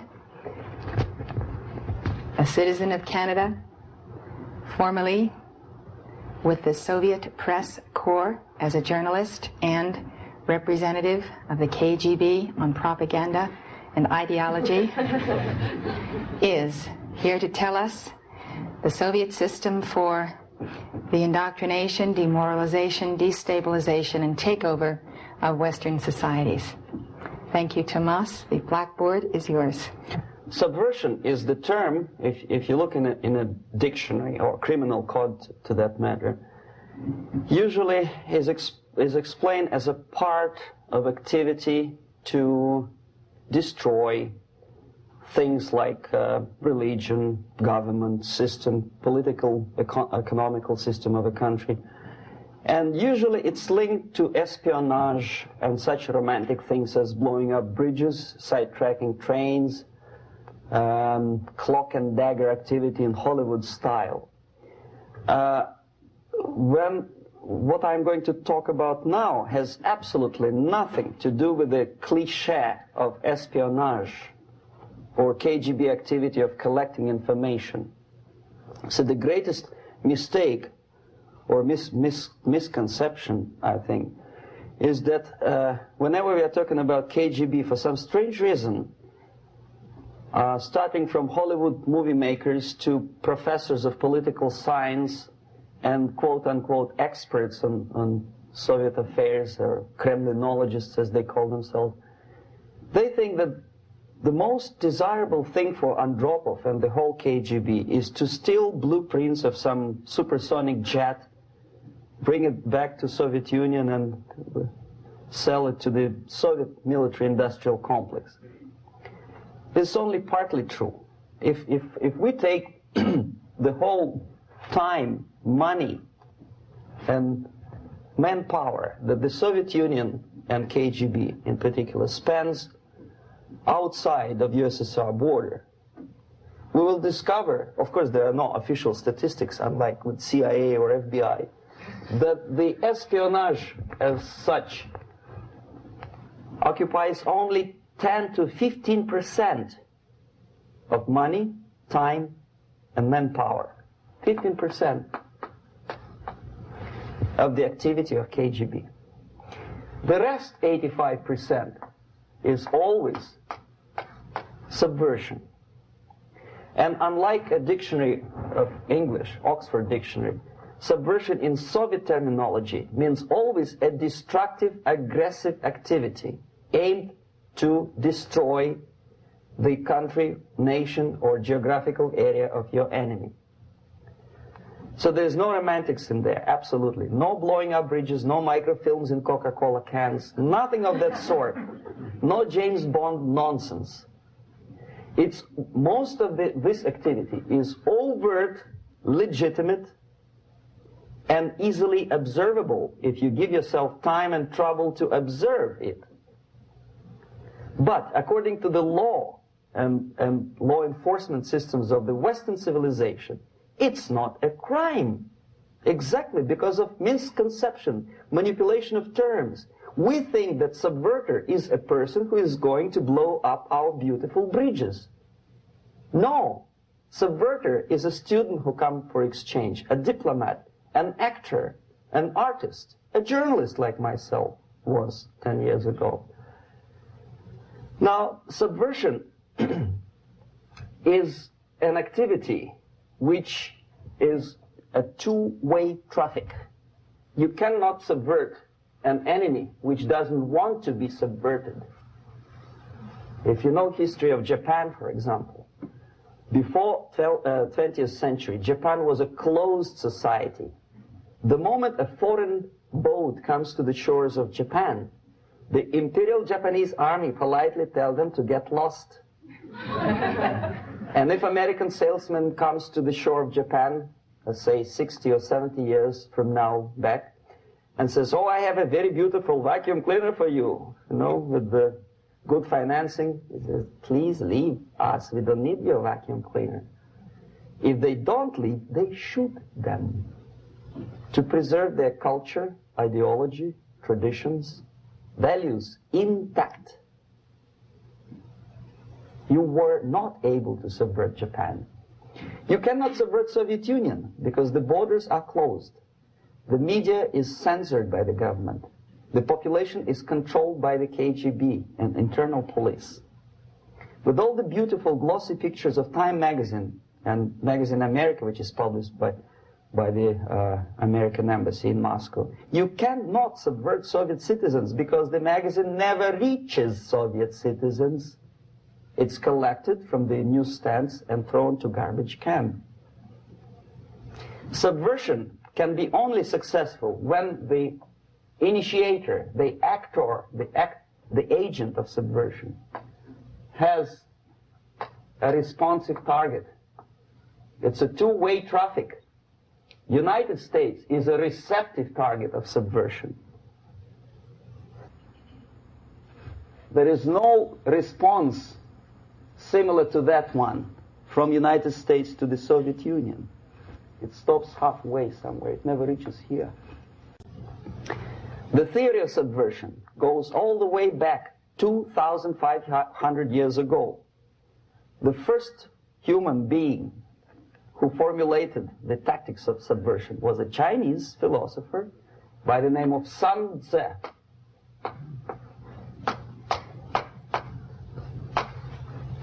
2,500 years BC. He was an advisor for several imperial courts in ancient China. And he said, after long meditation, that to implement state policy in a warlike manner, it's the most counterproductive, barbaric, and inefficient to fight on a battlefield. You know that war is continuation of state policy, right? So if you want successfully to implement your state policy and you start fighting, this is the most idiotic way to do it. The highest art of warfare is not to fight at all, but to subvert anything of value in the country of your enemy, until such time that the perception of reality of your enemy is screwed up to such an extent that he does not perceive you as an enemy, and that your system, your civilization, and your ambitions look to your enemy as an alternative, if not desirable, then at least feasible. Better red than dead.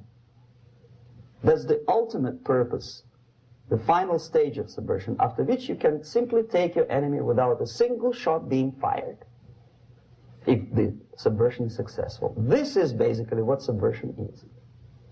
As you see, not a single mentioning of blowing up bridges. Of course, Sun Tzu didn't know about blowing up bridges. Maybe there were not that many bridges at that time. But the basics of subversion is being taught to every student of KGB school in USSR and to officers of military academies. I'm not sure if the same author is included in the list of reading for American officers, to say nothing about ordinary students of political science. I had difficulty to find the translation of Sun Tzu in the library of a university in Toronto and later on here in Los Angeles. But it's a book which is not available. It is forced to every student in USSR. Every student who is taught to be dealing further in his future career with foreigners. What subversion is? Basically, it consists of 4 periods, time-wise. If we start from here and go this way, time, right? This is the beginning point. The first stage of subversion is the process which is called, basically, demoralization. It says for itself what it is.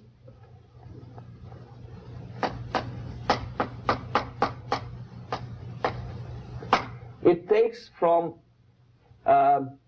say, 15 to 20 years to demoralize a society. Why 15 or 20 years? This is the time sufficient to educate one generation of students or children. One generation, one lifetime span of a person, a human being, which is dedicated to study, to shaping up the outlook, ideology, personality. No more, no less. Usually it takes from 15 to 20 years. What it includes? It includes influencing, or by various methods, infiltration, propaganda methods, direct contacts, doesn't really matter. I will describe them later. Of various areas where public opinion is formulated or shaped. Religion, educational system, social life, administration, law enforcement system, military, of course, and labor and employer relations, economy. Okay? 5 areas. I will not write them down because we will not have enough space. Sometimes when I describe all the methods, students ask me question, are you sure this is the result of the Soviet influence? Not necessarily. You see, the tactic of subversion, about which I'm talking, is similar to the martial art, the Japanese martial art. If some of you are familiar with that tactic, probably you will remember that if an enemy is bigger and heavier than yourself, it would be very painful to resist his direct strike. If a heavier person wants to strike me in the face, it would be very naive and counterproductive to stop his blow. The Chinese and Japanese judo art tells us what to do. First to avoid the strike, then to grab the fist and continue his movement in the direction where it was before, right? Until the enemy crashes in the wall. You see? So, what happens here? The target country obviously does something wrong. If it's a free democratic society, there are many different movements within the society. There are obviously, in every society, there are people who are against this society. They may be simple criminals, ideologically in disagreement with the state policy, conscientious enemies, simply psychotic personalities who are against anything, right? And finally, there are a small group of agents of a foreign nation, bought, subverted, recruited, right? The moment all these movements will be directed in one direction, right?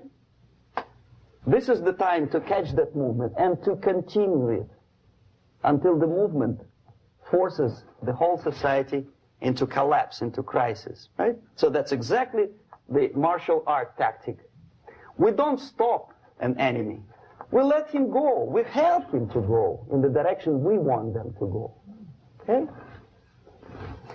So, on the stage of demoralization, obviously there are tendencies in each society, in each country, which are going to opposite direction from the basic moral values and principles. To take advantage of these movements, to capitalize on them, is the main purpose of the originator of subversion. So we have religion, we have education, we have social life, we have power structure, we have labor relations, unions, and finally we have law and order. 1, 2, 3, 4, 5, 6. Okay? These are the areas of application of subversion. What it means exactly? In case of religion, destroy it, ridicule it, replace it with various sects, cults, which bring people's attention, faith, whether it is naive, primitive, doesn't really matter. As long as the basically accepted religious dogma is being slowly eroded and taken away from the supreme purpose of religion, to keep people in touch with the supreme being, That serves the purpose. Therefore, replace accepted, respected religious organizations with fake organizations. Distract people's attention from the real faith and attract them to various different faiths. Education. Distract them from learning something which is constructive, pragmatic, efficient. Instead of mathematics, physics, foreign languages, chemistry, teach them history of urban warfare, natural food, home economy, your sexuality, anything, as long as it takes you away. Okay? Social life.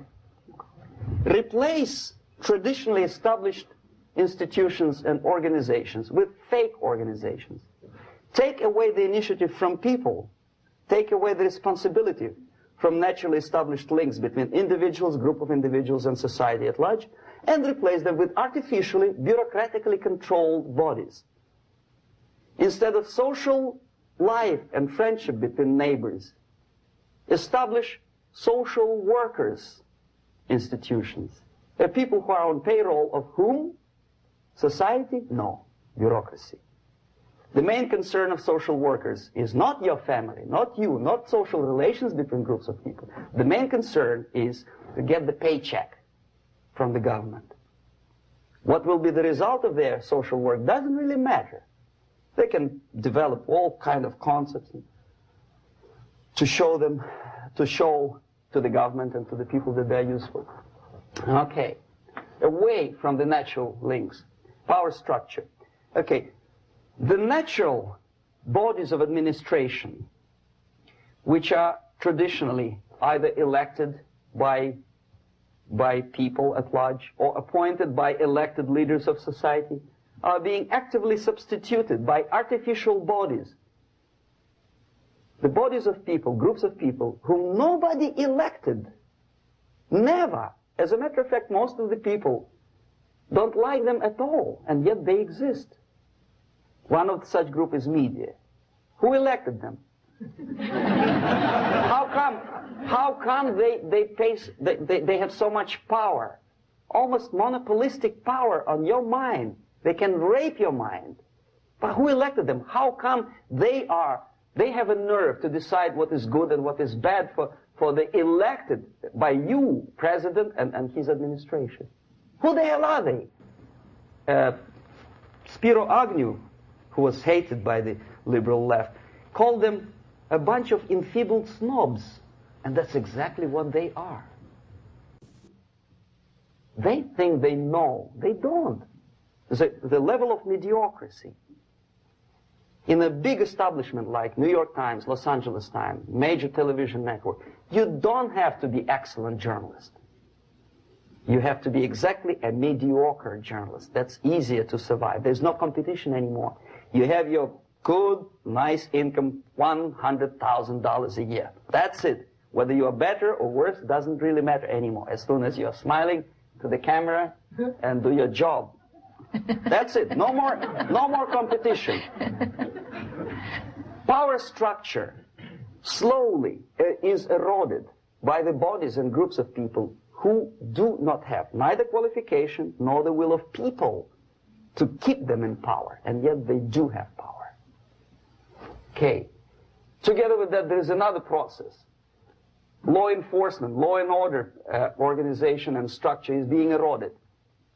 For the last 20, 25 years, if you see old movies and new movies, you can see that in new movies, a policeman, an officer of the United States Army looks dumb, angry, psychotic, paranoid. A criminal looks nice, kind of, well, he smokes hash and shoots the whatever drug, but basically he's a nice human being. He's creative. And he's unproductive only because society oppresses him. Whereby a general of Pentagon is always, by definition, a war maniac. A policeman is a pig, rude policeman. He abuses his power. You know? A generalization like that. The hatred, the mistrust to the people who are supposed to protect you and enforce law and order. Moral relativity. The Angelo Buono process lasted 2 years in Los Angeles. And yet there are still some lawyers who say, look, he's a nice character, as a matter of fact. There was some witness who said, also a criminal, who said, well, he's a nice guy. I asked him one day to burn a house of my enemy, and he wouldn't do it. Nice fella. Erosion. A slow substitution of basic moral principles, whereby a criminal is not a criminal, actually. He's a defendant. Even if his guilt is proven, there is still a doubt to kill or not to kill, to be or not to be. Thou shalt not kill, yes, but this line may not necessarily be applicable to a murderer. Thou shalt not murder. That should be the presumption, not that thou shalt not kill. Okay, labor relations. At this stage, within 15 to 20 years, we destroy the traditionally established links of bargaining between employer and employee. The classical Marxist-Leninist theory of natural exchange of goods. A person A has 5 sacks of grain and person B has 5 pairs of shoes. And the natural exchange without money is when they bargain between each other. And only with the introduction of the third force, C, an entirely third foreign stranger who says, no, don't give him 5 sacks of grain, give it to me. And you give me your 5 pairs of shoes, and I will distribute it accordingly, so that the economy will go. This is the death of natural exchange, death of natural bargaining. Well, trade unions were established 100 years ago. The objective was to improve working conditions and to protect the rights of workers from those employers who were abusing their right because they had more money. Objectively, at that time, initially, the trade union movement did work. What we see now is that the bargaining process is no longer resulting in the compromise, which is leading objectively to betterment of working conditions and increase of salary. What we see is that after each prolonged strike, the workers lose. Even if they have 10% increase of their salaries, they cannot catch up due to inflation and due to missed time. More than that, millions of people suffer from that strike because economy now is interdependent. It's intertwined like one body. If previously steel workers, say 100 years ago, could strike and nobody would suffer, now it's impossible anymore. If a garbage collector strikes today, the rest of the multi-million city is stinking. I mean, there's no more service. In Quebec, for example, we had the electricians who were on strike in the middle of winter. You can freeze your bottom, and they still were on strike. Did they catch up with the salary? No, they lost. Who benefited? The leaders of trade unions. What is the motivation for strike? Improving a worker's condition? No, obviously it's not. Then what is it? Ideology. To prove to these capitalists. And the obedient horde of workers, like sheep, follow these people. And they cannot disobey. Why? Because if they do, you know what happens to them. Pickets, murders, shooting truck drivers by picketers. In Montreal, for example, I saw with my own eyes when I was correspondent of CBC International, Canadian Broadcasting Corporation, when the workers of aircraft factory destroyed computers and the equipment in the factory. And the administration employed strike breakers. Their cars were turned upside down and burned.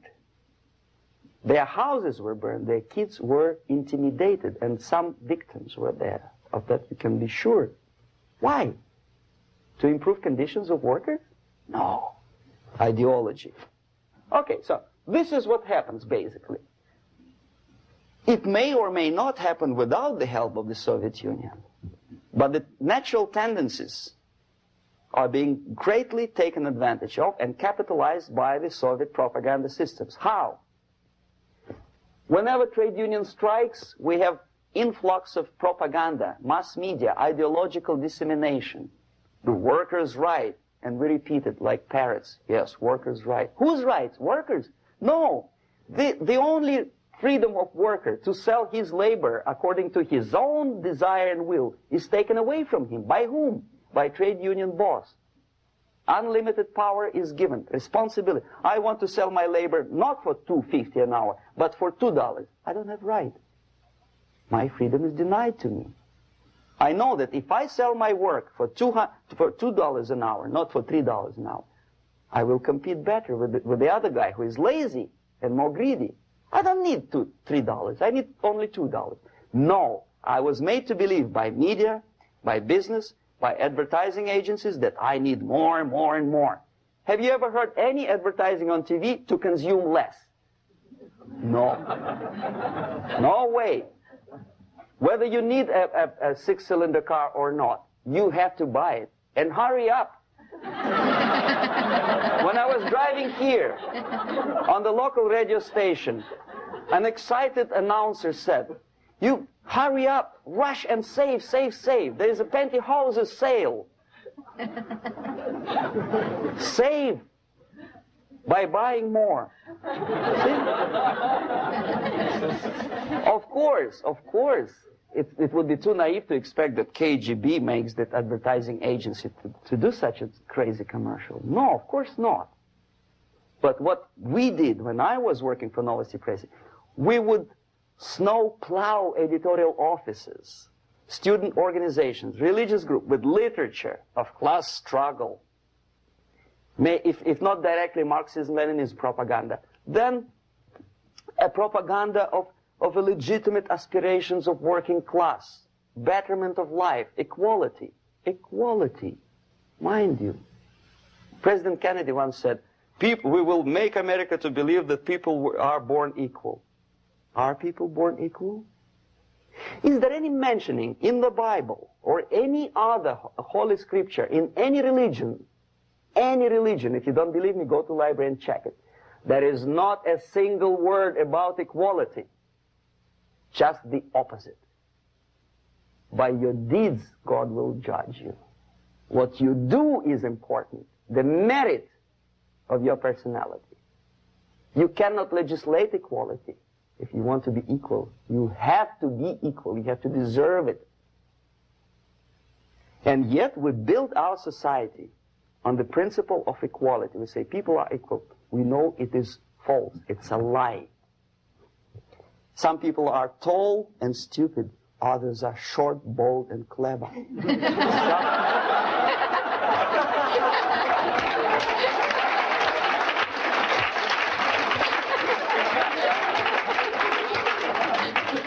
If we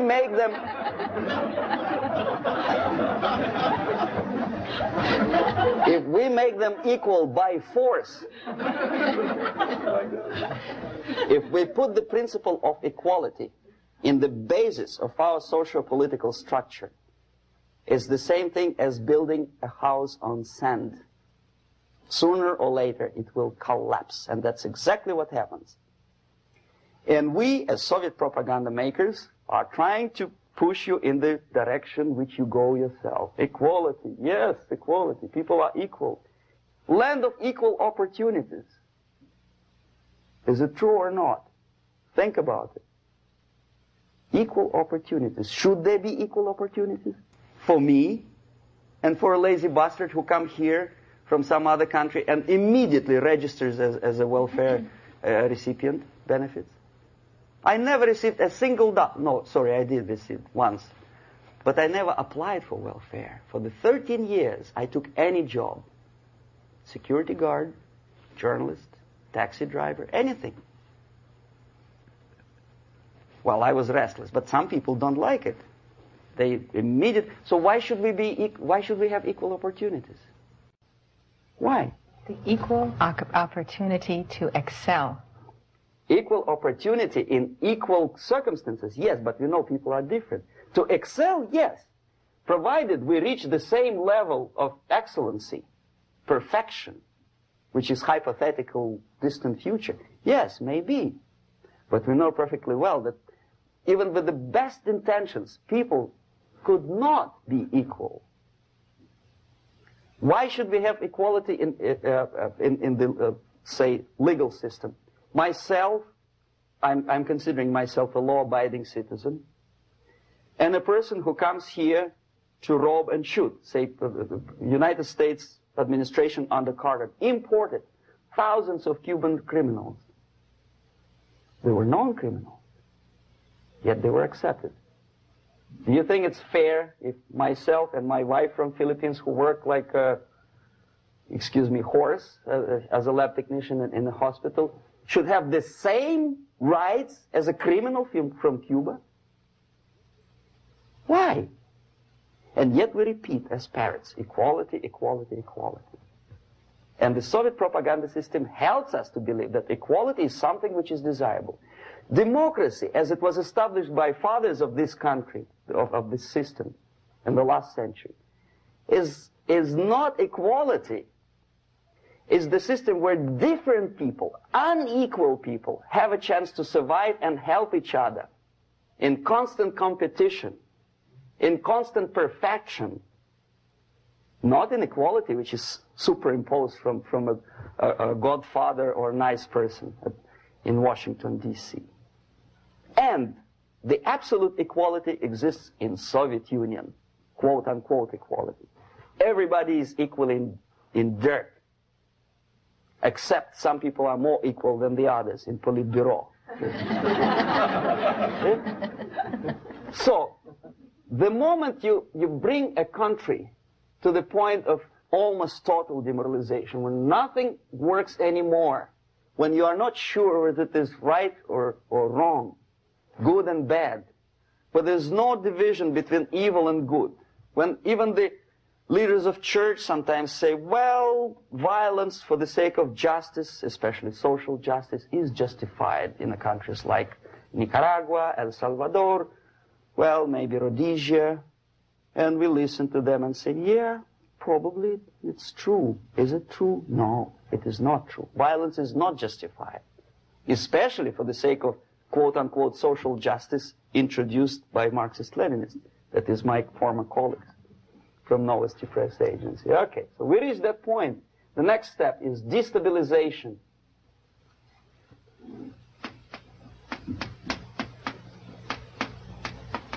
Again, this word says for itself what it is. To destabilize all the relations, all the accepted institutions and organizations in a country of your enemy. How you do it? You don't have to send a battalion of KGB agents to blow up bridges. No. You let them do it themselves. The area of application is, again, it's narrower now. Not like the previous case. The overt legitimate actions of the KGB in this case would be hardly noticeable. There is no crime if a professor who recently went to USSR introduces a course of Marxism-Leninism in a Californian college, for example. Nobody is going to come to his doorstep and say, okay, mister, come, you are under arrest. No, it's not a crime. It's not even considered a moral crime against your country. So the area of application here is narrowing down to economy, again, labor relations, right? To law and order, plus military. And economy, law and order. Yes, and again, the media, but wider scope, little bit different. I'll explain it later. Okay, basically 3 areas. Economy. The radicalization of bargaining process. If on that stage we still could achieve, theoretically, some positive compromise between the negotiating sides with say, arbitrary, introduction of arbitrary judges, a third side, objectively judging the demands of both sides. Here it's radicalization. on the stage of destabilization, we cannot come to compromise even within a family. The husband and wife couldn't figure out which is better. Husband wants his kids to eat at the table, and wife wants a child to roam around the room and drop food all over the floor. They cannot come to compromise unless they start a fight. It's impossible to reach a compromise, constructive compromise, between neighbors. Some people say, I don't like you to watering your lawn at that time because exactly at that time I'm walking my dog and he's getting nervous. He cannot pass his bowels, you know. So they cannot compromise. They go to a civil court or something like that.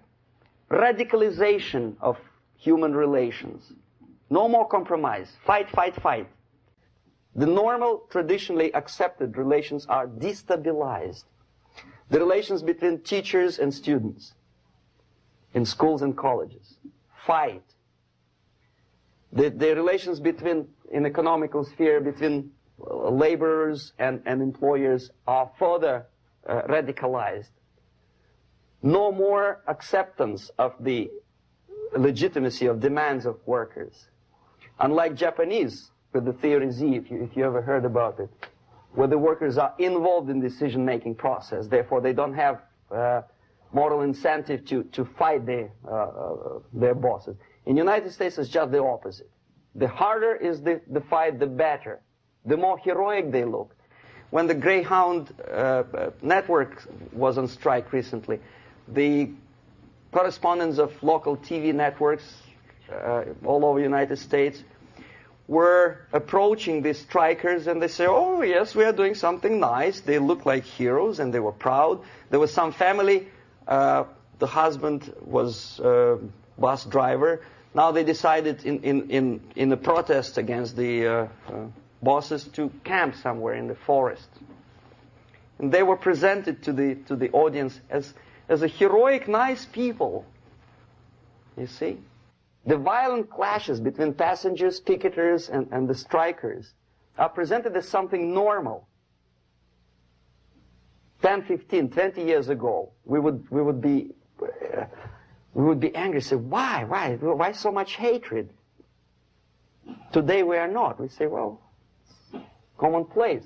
Radicalization, militarization sometimes. As I explained on that stage, I took a step a little bit further.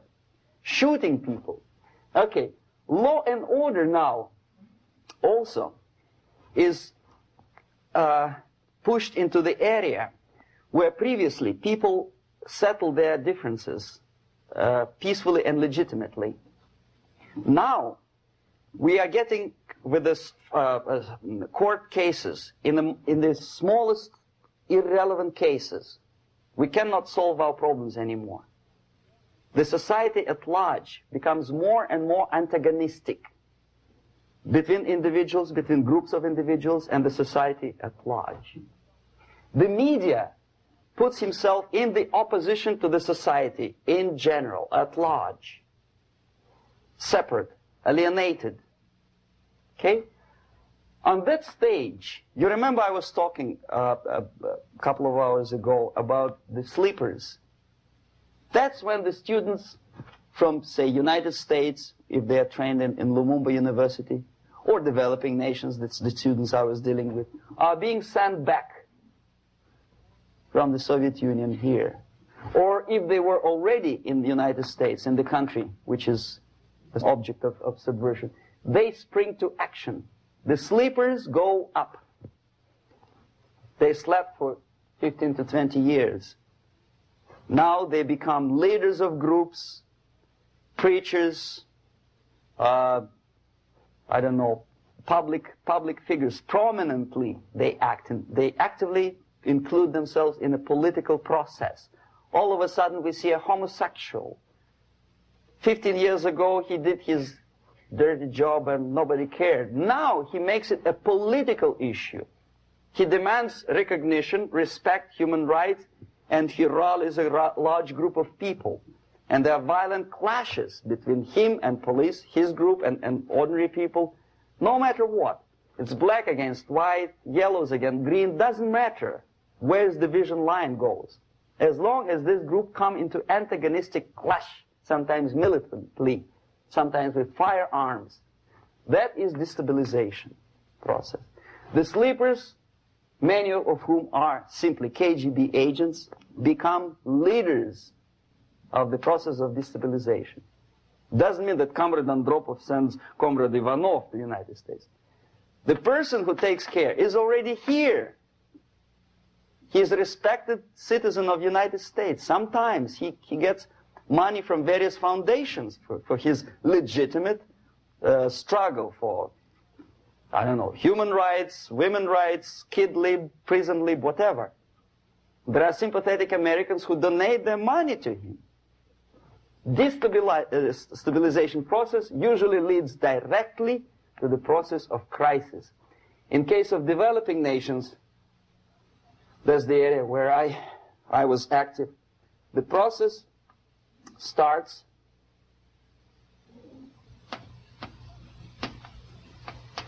when the legitimate bodies of power, the social structure collapse. It cannot function anymore. So instead, we have artificial body injected into society, such as non-elected committees. You remember I was talking about them here. Social workers who are not elected by people, media who are self-appointed rulers of your opinion, some strange groups which claim that they know how to lead society forward. They don't usually. All they care is how to collect donations and sell their own concocted ideology, mixture of religion and ideology. Here, we have all this artificial body claiming power. If the power is denied to them, they take it by force. In case of Iran, for example, all of a sudden we have revolutionary committees. What kind of revolution? There was no revolution yet, and yet they had the committees. They were taking power of judgment. They had the power of execution, they had the power of legislation, and that they had the power of judicial. All of them combined in one person, who is half-baked intellectual, sometimes graduated from Harvard University or Berkeley. He comes back to his country and he thinks that he knows the answer to all the social, economical problems. Okay? Crisis is when society cannot function any more productively. It collapses, obviously. That's the word for crisis. So therefore, the population at large is looking for a savior. The religious groups are expecting a messiah to come. The workers say, we have family to feed. Let's have a strong government, maybe socialist government, centralized. When somebody put the employers on their place and let us work. We are sick and tired of going to strike and missing overtime and all that stuff. We need some strong man, strong government, a leader, a savior is needed. Population is sick and tired already. And here we are. We have a savior. Either a foreign nation comes in, or the local group of leftists, Marxists, no matter what they call themselves, Sandinista, a reverend or some sort, Bishop Muzureva, like in Zimbabwe, doesn't matter. A savior comes and says, I will lead you. So we have two alternatives here. Civil war and invasion. Okay? See how it goes? Civil war, we know what it is. Lebanon is the best example. The civil war, which was artificially implanted in Lebanon by injection of force of PLO, Palestinian Liberation Organization. Invasion we had in many other countries like Afghanistan, name any East European country, it was invaded by the Soviet army. But the result is the same. The next stage is normalization. Normalization is a very ironic word, of course. It is borrowed from 1968 situation in Czechoslovakia, when the Soviet propaganda and after them New York Times declared the country is normalized. The tanks moved into Prague, so there's no more Prague Spring, there's no more violence, normalization. At that stage, the self-appointed rulers of the society don't need any revolution anymore. They don't need any radicalism anymore. So this is the reverse from destabilization. Basically, it is stabilizing the country by force. So all the sleepers and activists and social workers and liberals and homosexuals and professors and Marxists and Leninists are being eliminated physically sometimes. They've done their job already. Okay? They are not needed anymore. The new rulers need stability to exploit the nation, to exploit the country, to take advantages of the victory. Okay? So no more revolutionaries, please. And that's exactly what happens in a number of countries. You remember Bangladesh? This is the crisis in which I was instrumental. First they had Mujibur Rahman. In 1971, he was the leader of People's Party, Awami League, with mustache like Stalin. He was in Russia many times. In 5 years, he was shot by his former colleagues, Marxists. He fulfilled his function. In Afghanistan, it happened 3 times. First there was Taraki, then there was Amin, now there's Babrak Karmal. They killed each other successively, one after another. The moment he fulfills his duty, the first one demoralized country, the second destabilized, the third one brought it to crisis. Goodbye, comrades. Babrak Karmal comes from Moscow and put into the seat of power. Same thing happened in Grenada recently. Maurice Bishop, Marxist, was killed by Austin, what's his name, General something, who was also a Marxist. Right? So no more revolutions, please. Normalization now. From now on, no more strikes, no more homosexuals, no more women lib, no more kid lib, no more lib, period. A good, solid, democratic, proletarian freedom. That's it. Now, to reverse this process takes enormous effort. When today, United States had to invade Grenada to reverse the process of subversion. Some people say, boy, this is not good, it's not kosher to invade the beautiful country, island of Grenada. Well, why didn't you stop the process here, when Grenada was just approached by leftists?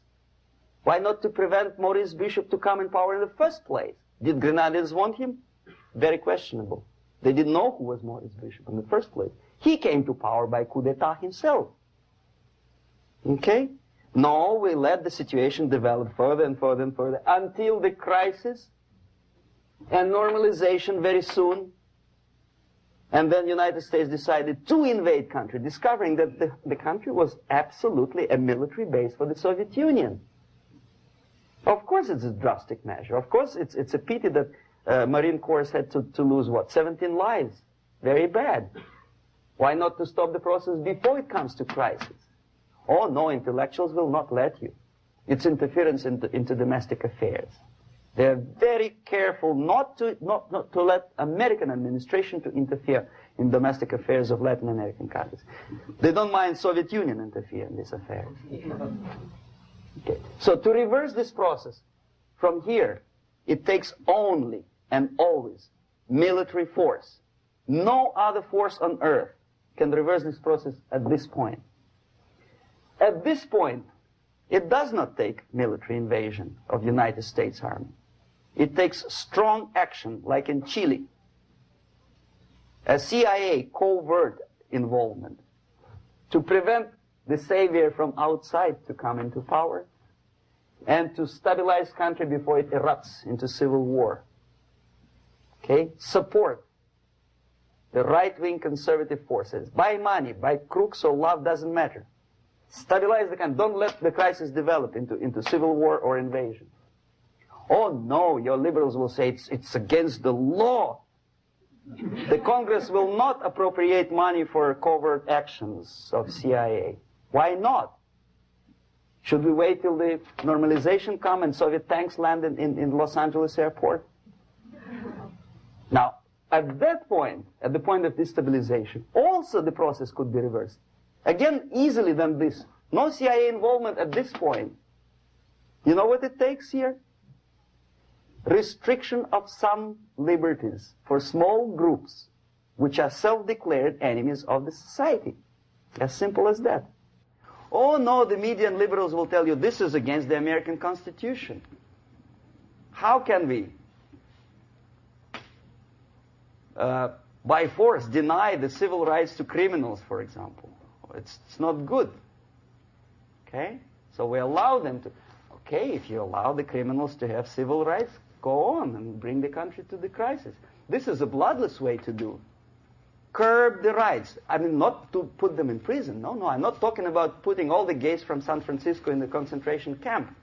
Do not allow them to take political force. Do not elect them to the seats of power, whether it is municipality level, state level, or federal level. It has to be beaten in the heads of American voters that a person like that in the seats of power is an enemy. Do not be afraid of this word. It is an enemy. If he is not an enemy here, he will be here. Later on, he will be shot, of course. But at this point, he is an enemy. Okay? You are doing great service by denying him a right to capitalize on his own crazy ideas and become a powerful man, a man who uses the seat of power.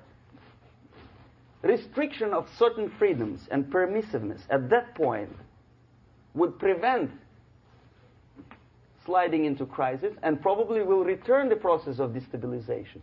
To curb unlimited power, monopolistic power of trade unions, here, at that point, would save economy from collapsing. To introduce a law to stop private companies of raping public opinion's mind in the direction of consumerism.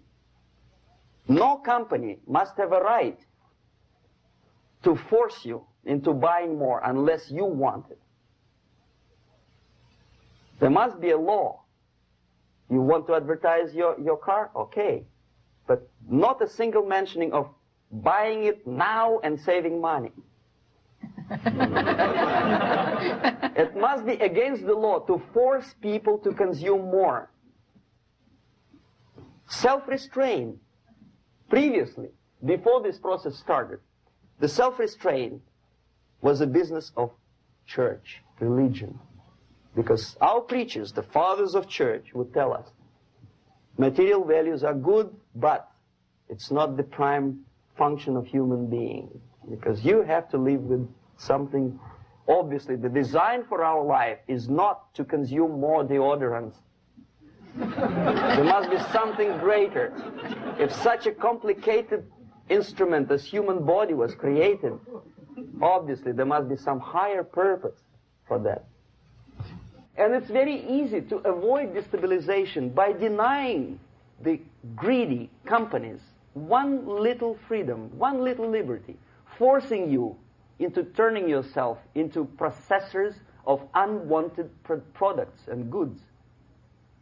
They turn you into machines, like the worm who there's inlet and outlet. So, and how long an average appliance lasts these days?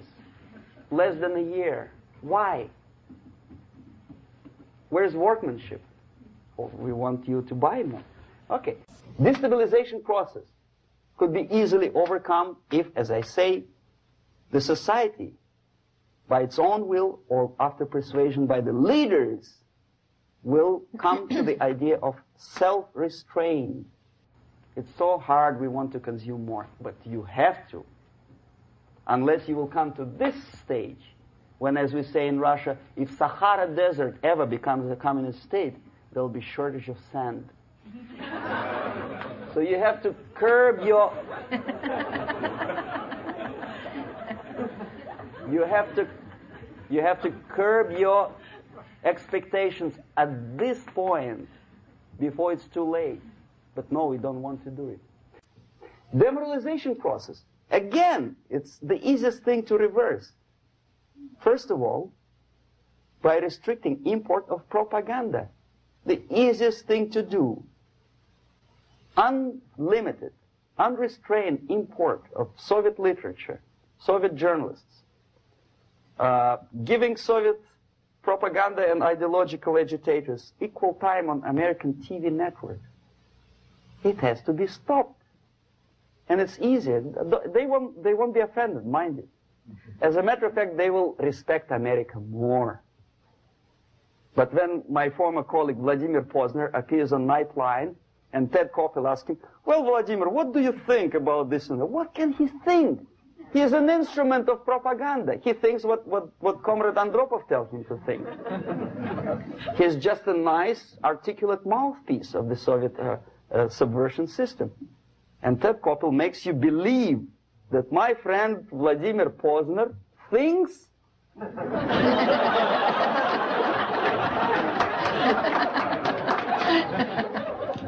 the process of demoralization may not have started at all if at that point the country, which is a recipient of subversion, actively, not violently, but actively, prevents importation of foreign ideology. I don't want America to follow the pattern of ancient Japan. You don't have to shoot every foreigner when it approaches the sacred borders of the United States. But when he offers you a junk in the disguise of very shiny something, you have to tell him, no, we have our own junk.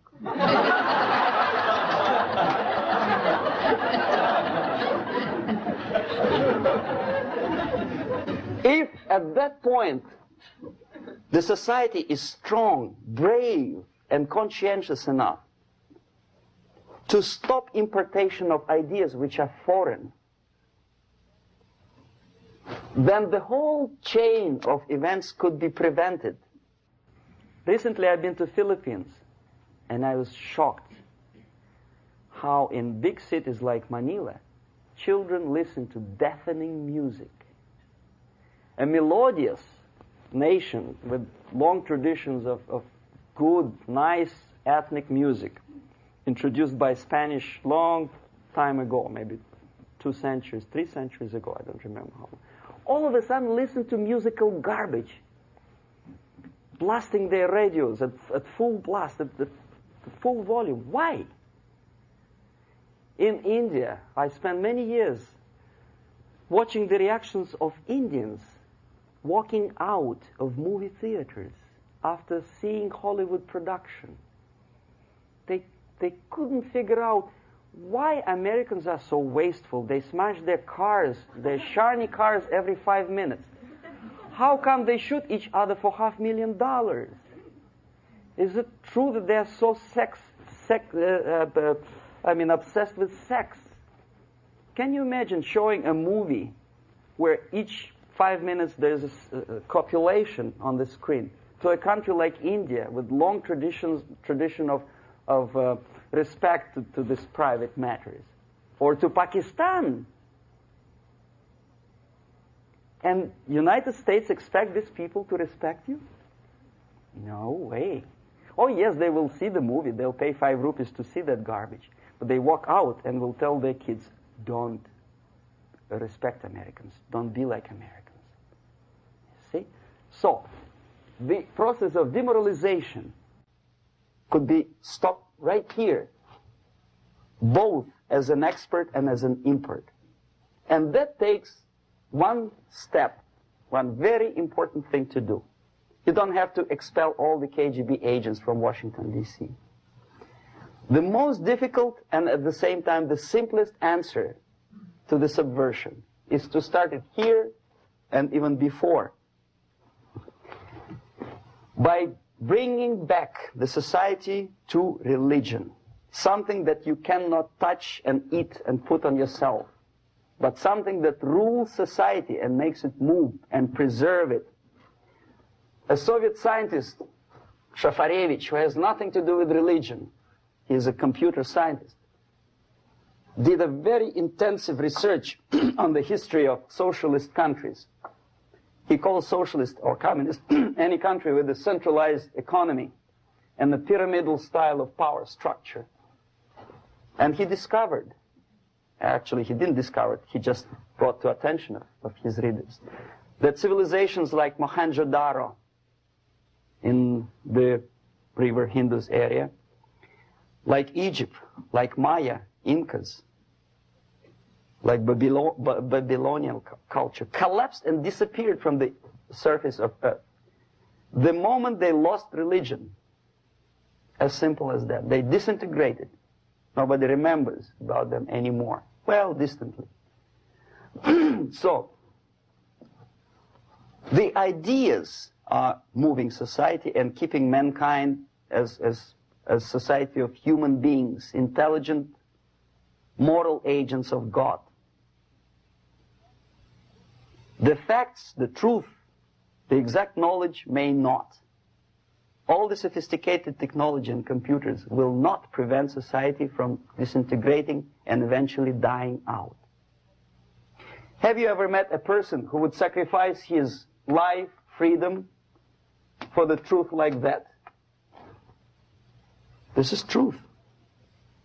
I never met a person who said, this is truth and I'm ready to shoot me. To defend the truth. Right? But millions sacrifice their life, freedom, comfort, everything for things like God, like Jesus Christ. It's an honor. Some martyrs in the Soviet concentration camp died. And they died in peace, unlike those who shouted, "Long live Stalin," knowing perfectly well that he may not live long. Something which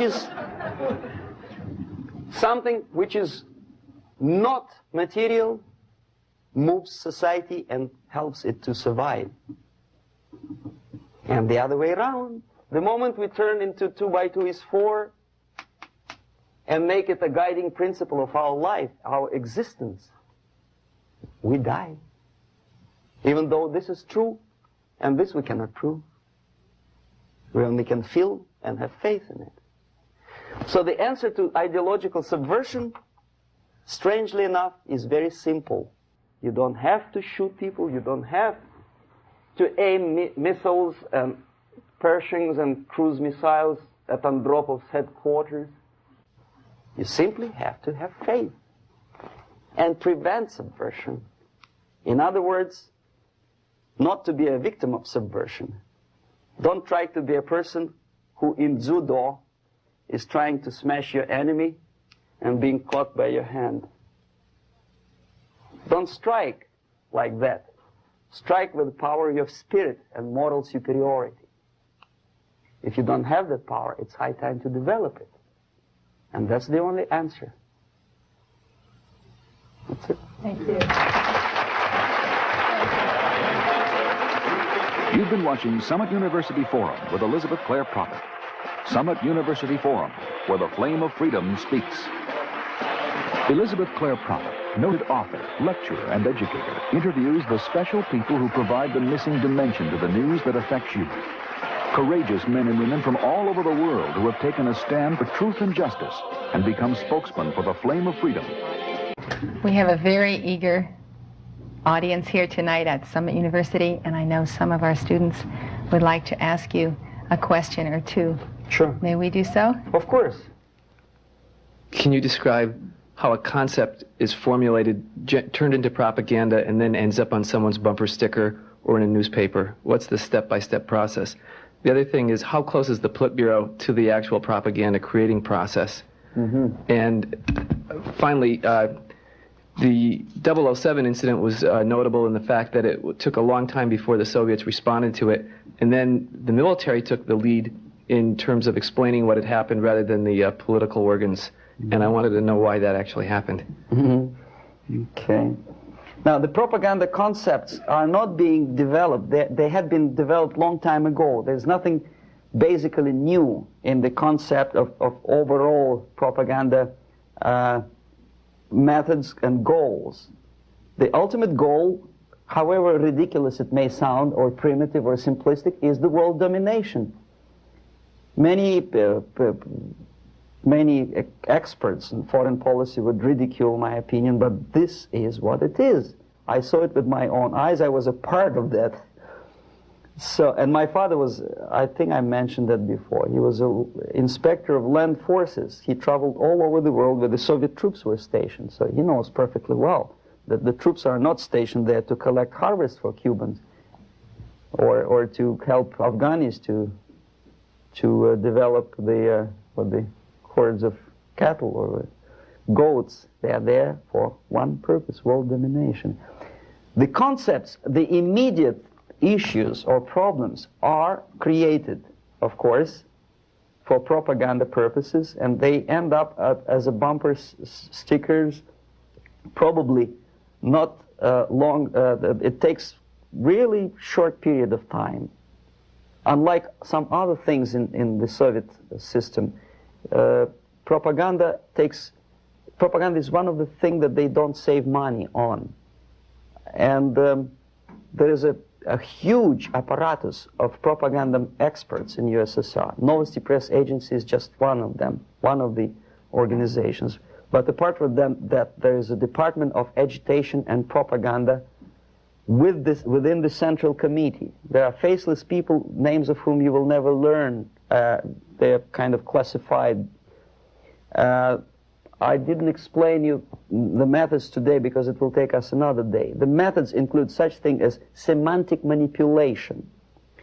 The words and expressions are being coined at the rate of 5 expressions a minute by extremely clever, educated experts. And the media outside of USSR obediently repeats this cliché. I give you just several examples, not to take your time, not to bore you to death. Okay, I mentioned one thing, United Nations. The expression was invented by the Soviet propaganda experts, not by Americans. We know perfectly well it's not united, and it has nothing to do with nations. More than half of the delegations in UN do not represent any nation at all. They are disunited, obviously. The United Nations had not been able to solve a single military conflict. Nowhere in the world. They provoked war, yes, they took part in wars, but they didn't prevent expansion of communism, or they did not prevent a single war anywhere. So the true expression, the true term for United Nations could be disunited bureaucracies. Okay, another cliché which was coined in Moscow by experts of propaganda. National Liberation Movement. It's not national because most of the leaders do not necessarily belong to the ethnic group which they lead, number one. Number two, they are unpatriotic and unnationalistic because they obey orders from a foreign country, USSR. Okay? They are trained in USSR, they are paid by the Soviet system, and they work in the interests of the Soviet system. Liberation. Whom they are liberating? Who is being liberated? And movement. Movement, we understand, is something which moves, unlike something which is static. National liberation does not move. It's a war. If you call war a movement, probably. But it has nothing to do with the concept of movement in American terminology. It means a legitimate, overt, organized, voluntary movement. Right? I presume your church or your organization is voluntary. Nobody keeps you here by force. Okay, National Liberation Movement is an army of bandits, professional bandits, which are kept within the framework of the movement by force. If they betray, it's like in mafia, they are going to be executed. Okay, another example of semantic manipulation is free medical aid, for example. You think it's an American democratic expression. No way. The term was coined by the communists long time ago, at the time of Comintern. There's nothing free in this world. Everybody knows it. Least of all medical aid. It's a very expensive thing to render medical assistance to other people. Somebody, sometime, somewhere has to pay for it. Who? Taxpayer. Obviously.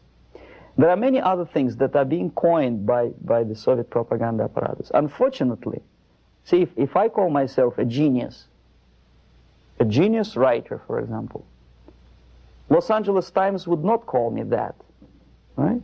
They will call me a strange, crazy Russian who calls himself a genius. Then why the hell they call liberation movements what they call themselves? Just because they are many? See? The logic is twisted. The stickers on the bumpers, I don't know. It depends on the ability of local forces to tow the foreign policy.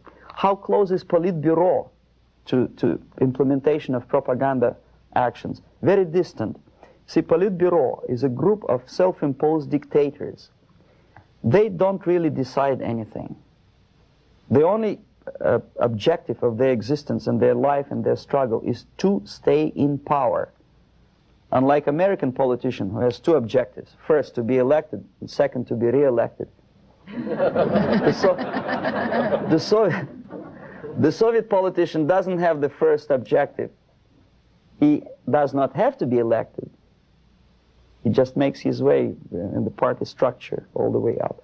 Re-election doesn't bother him at all. So the only purpose of his life is to stay where he is and don't rock the boat. They don't make decisions. The decision-making level are the faceless group of experts, as I tried to explain to you. And the Politburo gives only the basic directions, what to be done, and the obedient servants of the highest caliber intellectuals are dutifully developing these things. Some independently thinking progressive academics in the United States think that comes socialism, they will be able to preserve their integrity and independence. It's wishful thinking.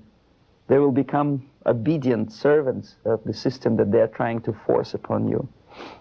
The Korean airliner incident, from my viewpoint, is not an incident at all. I believe it's a carefully planned and premeditated provocation.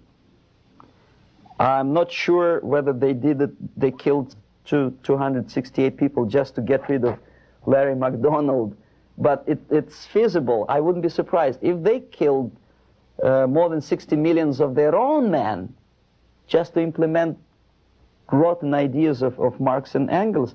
I mean, what would 268 people matter? Second, it is not a military blunder, and the order was not given by military. Never a single military officer of the highest caliber will take responsibility to shoot a civilian airliner. My father was an officer of general staff of the Soviet army. I know perfectly well what I'm talking about. No officer would take responsibility. He'll be shot tomorrow. Are you kidding? The order was given by a civilian, by party apparatchik of the highest caliber, and I wouldn't be surprised it was Andropov. In any case, Andropov knew perfectly well what went on. The Soviet power structure resembles a triangle, unlike a love triangle in real life drama. It's a hate triangle. The seats of power are party, Communist Party, the elite, of course, not the rank and file party, but the top of the pyramid, the KGB and the military. They hate each other, and each of them hate the other two. The most powerful is the party. This is the real power. The army and the KGB supposedly are servants of the party and the tools, the instruments of their power. But in fact, sometimes they are the power themselves. Andropov belongs to the most hated triangle, the KGB. My father hated KGB because he was military. Both of them, KGB and military, hate the party. Why? Because unlike in the United States, the party is the most adventuristic people. They want to invade countries. They give the orders for all kinds of adventures outside of USSR borders. They know perfectly well that comes war, they will go to bunkers and eat caviar and enjoy life, whereby military will burn in flames of nuclear war. Marshal Grechko was against invasion into Czechoslovakia because he knew that he will have to demoralize his army. And the first two divisions, after facing the reality and seeing that Czechoslovakia is not being invaded by Americans, will get corrupted. So you have to replace them with other two divisions. And if you stay long enough, you will corrupt the whole Soviet army. He said, no, don't invade Czechoslovakia. But Comrade Brezhnev said, who the hell they are? They think they deserve more sausages and butter. So show them tanks. So he did, he obeyed. The KGB, the KGB and the army sometimes are in cahoots against the party. The recent rumor that Andropov was shot by son of Brezhnev is an indication that the other two corners of the power structure were really sick and tired of the Andropov's KGB purges. You know, there were purges. Many people lost their jobs, and some were arrested, and some committed suicide in the span of some 10 months since Andropov was sentenced to power. So that gives you an idea of the Korean airliner incident is premeditated provocation to create an international tension, because the only power on earth which is interested in provoking conflicts and preserving tension is the Soviet junta. That's the only justification of them being in power. If there is no enemy outside, they have to create him. If there is no war, they have to provoke it, to scare the hell out of taxpayers inside, and to keep themselves in power. What do you think caused this airliner, this plane, to stray hundreds of miles off course? It's hard to say. I'm not an expert. There are so many theories. One of them is expressed by, I wouldn't say a friend of mine, but I know him. There's another defector, Nikolai Khokhlov, who defected long time before I even joined KGB. He was also a KGB in Western Europe. Now he teaches psychology in one of California universities. He thinks that the Soviet Union developed an ESP, would you believe it, system of influencing the perception and minds of people. And the generators of ESP willpower can be focused on individuals and groups of individuals so efficiently that you can literally focus that beam or whatever it is on a pilot or two pilots or three pilots and convince them that actually they are flying on the safe territory, so there is no need, you can convince them that there is no need to contact the ground-based station, and you can artificially draw the plane by brainwave into the Soviet airspace. Whether it is true or not, I don't know. But I know one thing, that when I was a student and I graduated from Oriental Studies Institute, one of my friends, he was an extremely intelligent Jewish boy. He graduated from the mathematical department of Moscow State University. After 3 years, I returned from India for vacation, and I met him in the during the reception at the Academy of Science, and I say, "What are you doing here?" He said, "I'm working in the secret research bureau." You know, the secret, which means basically defense industry, they don't have addresses, they have post box numbers. And I say, is it that much secret that you cannot tell me what you research? He said, "You wouldn't believe me, brain waves." And I never saw him again. Brain waves. ESP, which officially in the Soviet media is described as a pseudoscience and decadent capitalist gimmick to sidetrack the minds of proletariat from the real issues of class struggle. But obviously KGB takes seriously that pseudoscience. I know that everyone here has a question that he would like to ask, and I would like to say that we have so enjoyed having you. We can only say we'd like you to come again and continue to speak at Summit University, hopefully in the very near future. Thank you. Everyone here wants to thank you with all of our hearts for this wonderful, wonderful presentation. And we bless you with all of our hearts, too. You've been watching Summit University Forum with Elizabeth Clare Prophet. Summit University Forum, where the flame of freedom speaks. Elizabeth Clare Prophet, noted author, lecturer, and educator, interviews the special people who provide the missing dimension to the news that affects you. Courageous men and women from all over the world who have taken a stand for truth and justice and become spokesmen for the flame of freedom.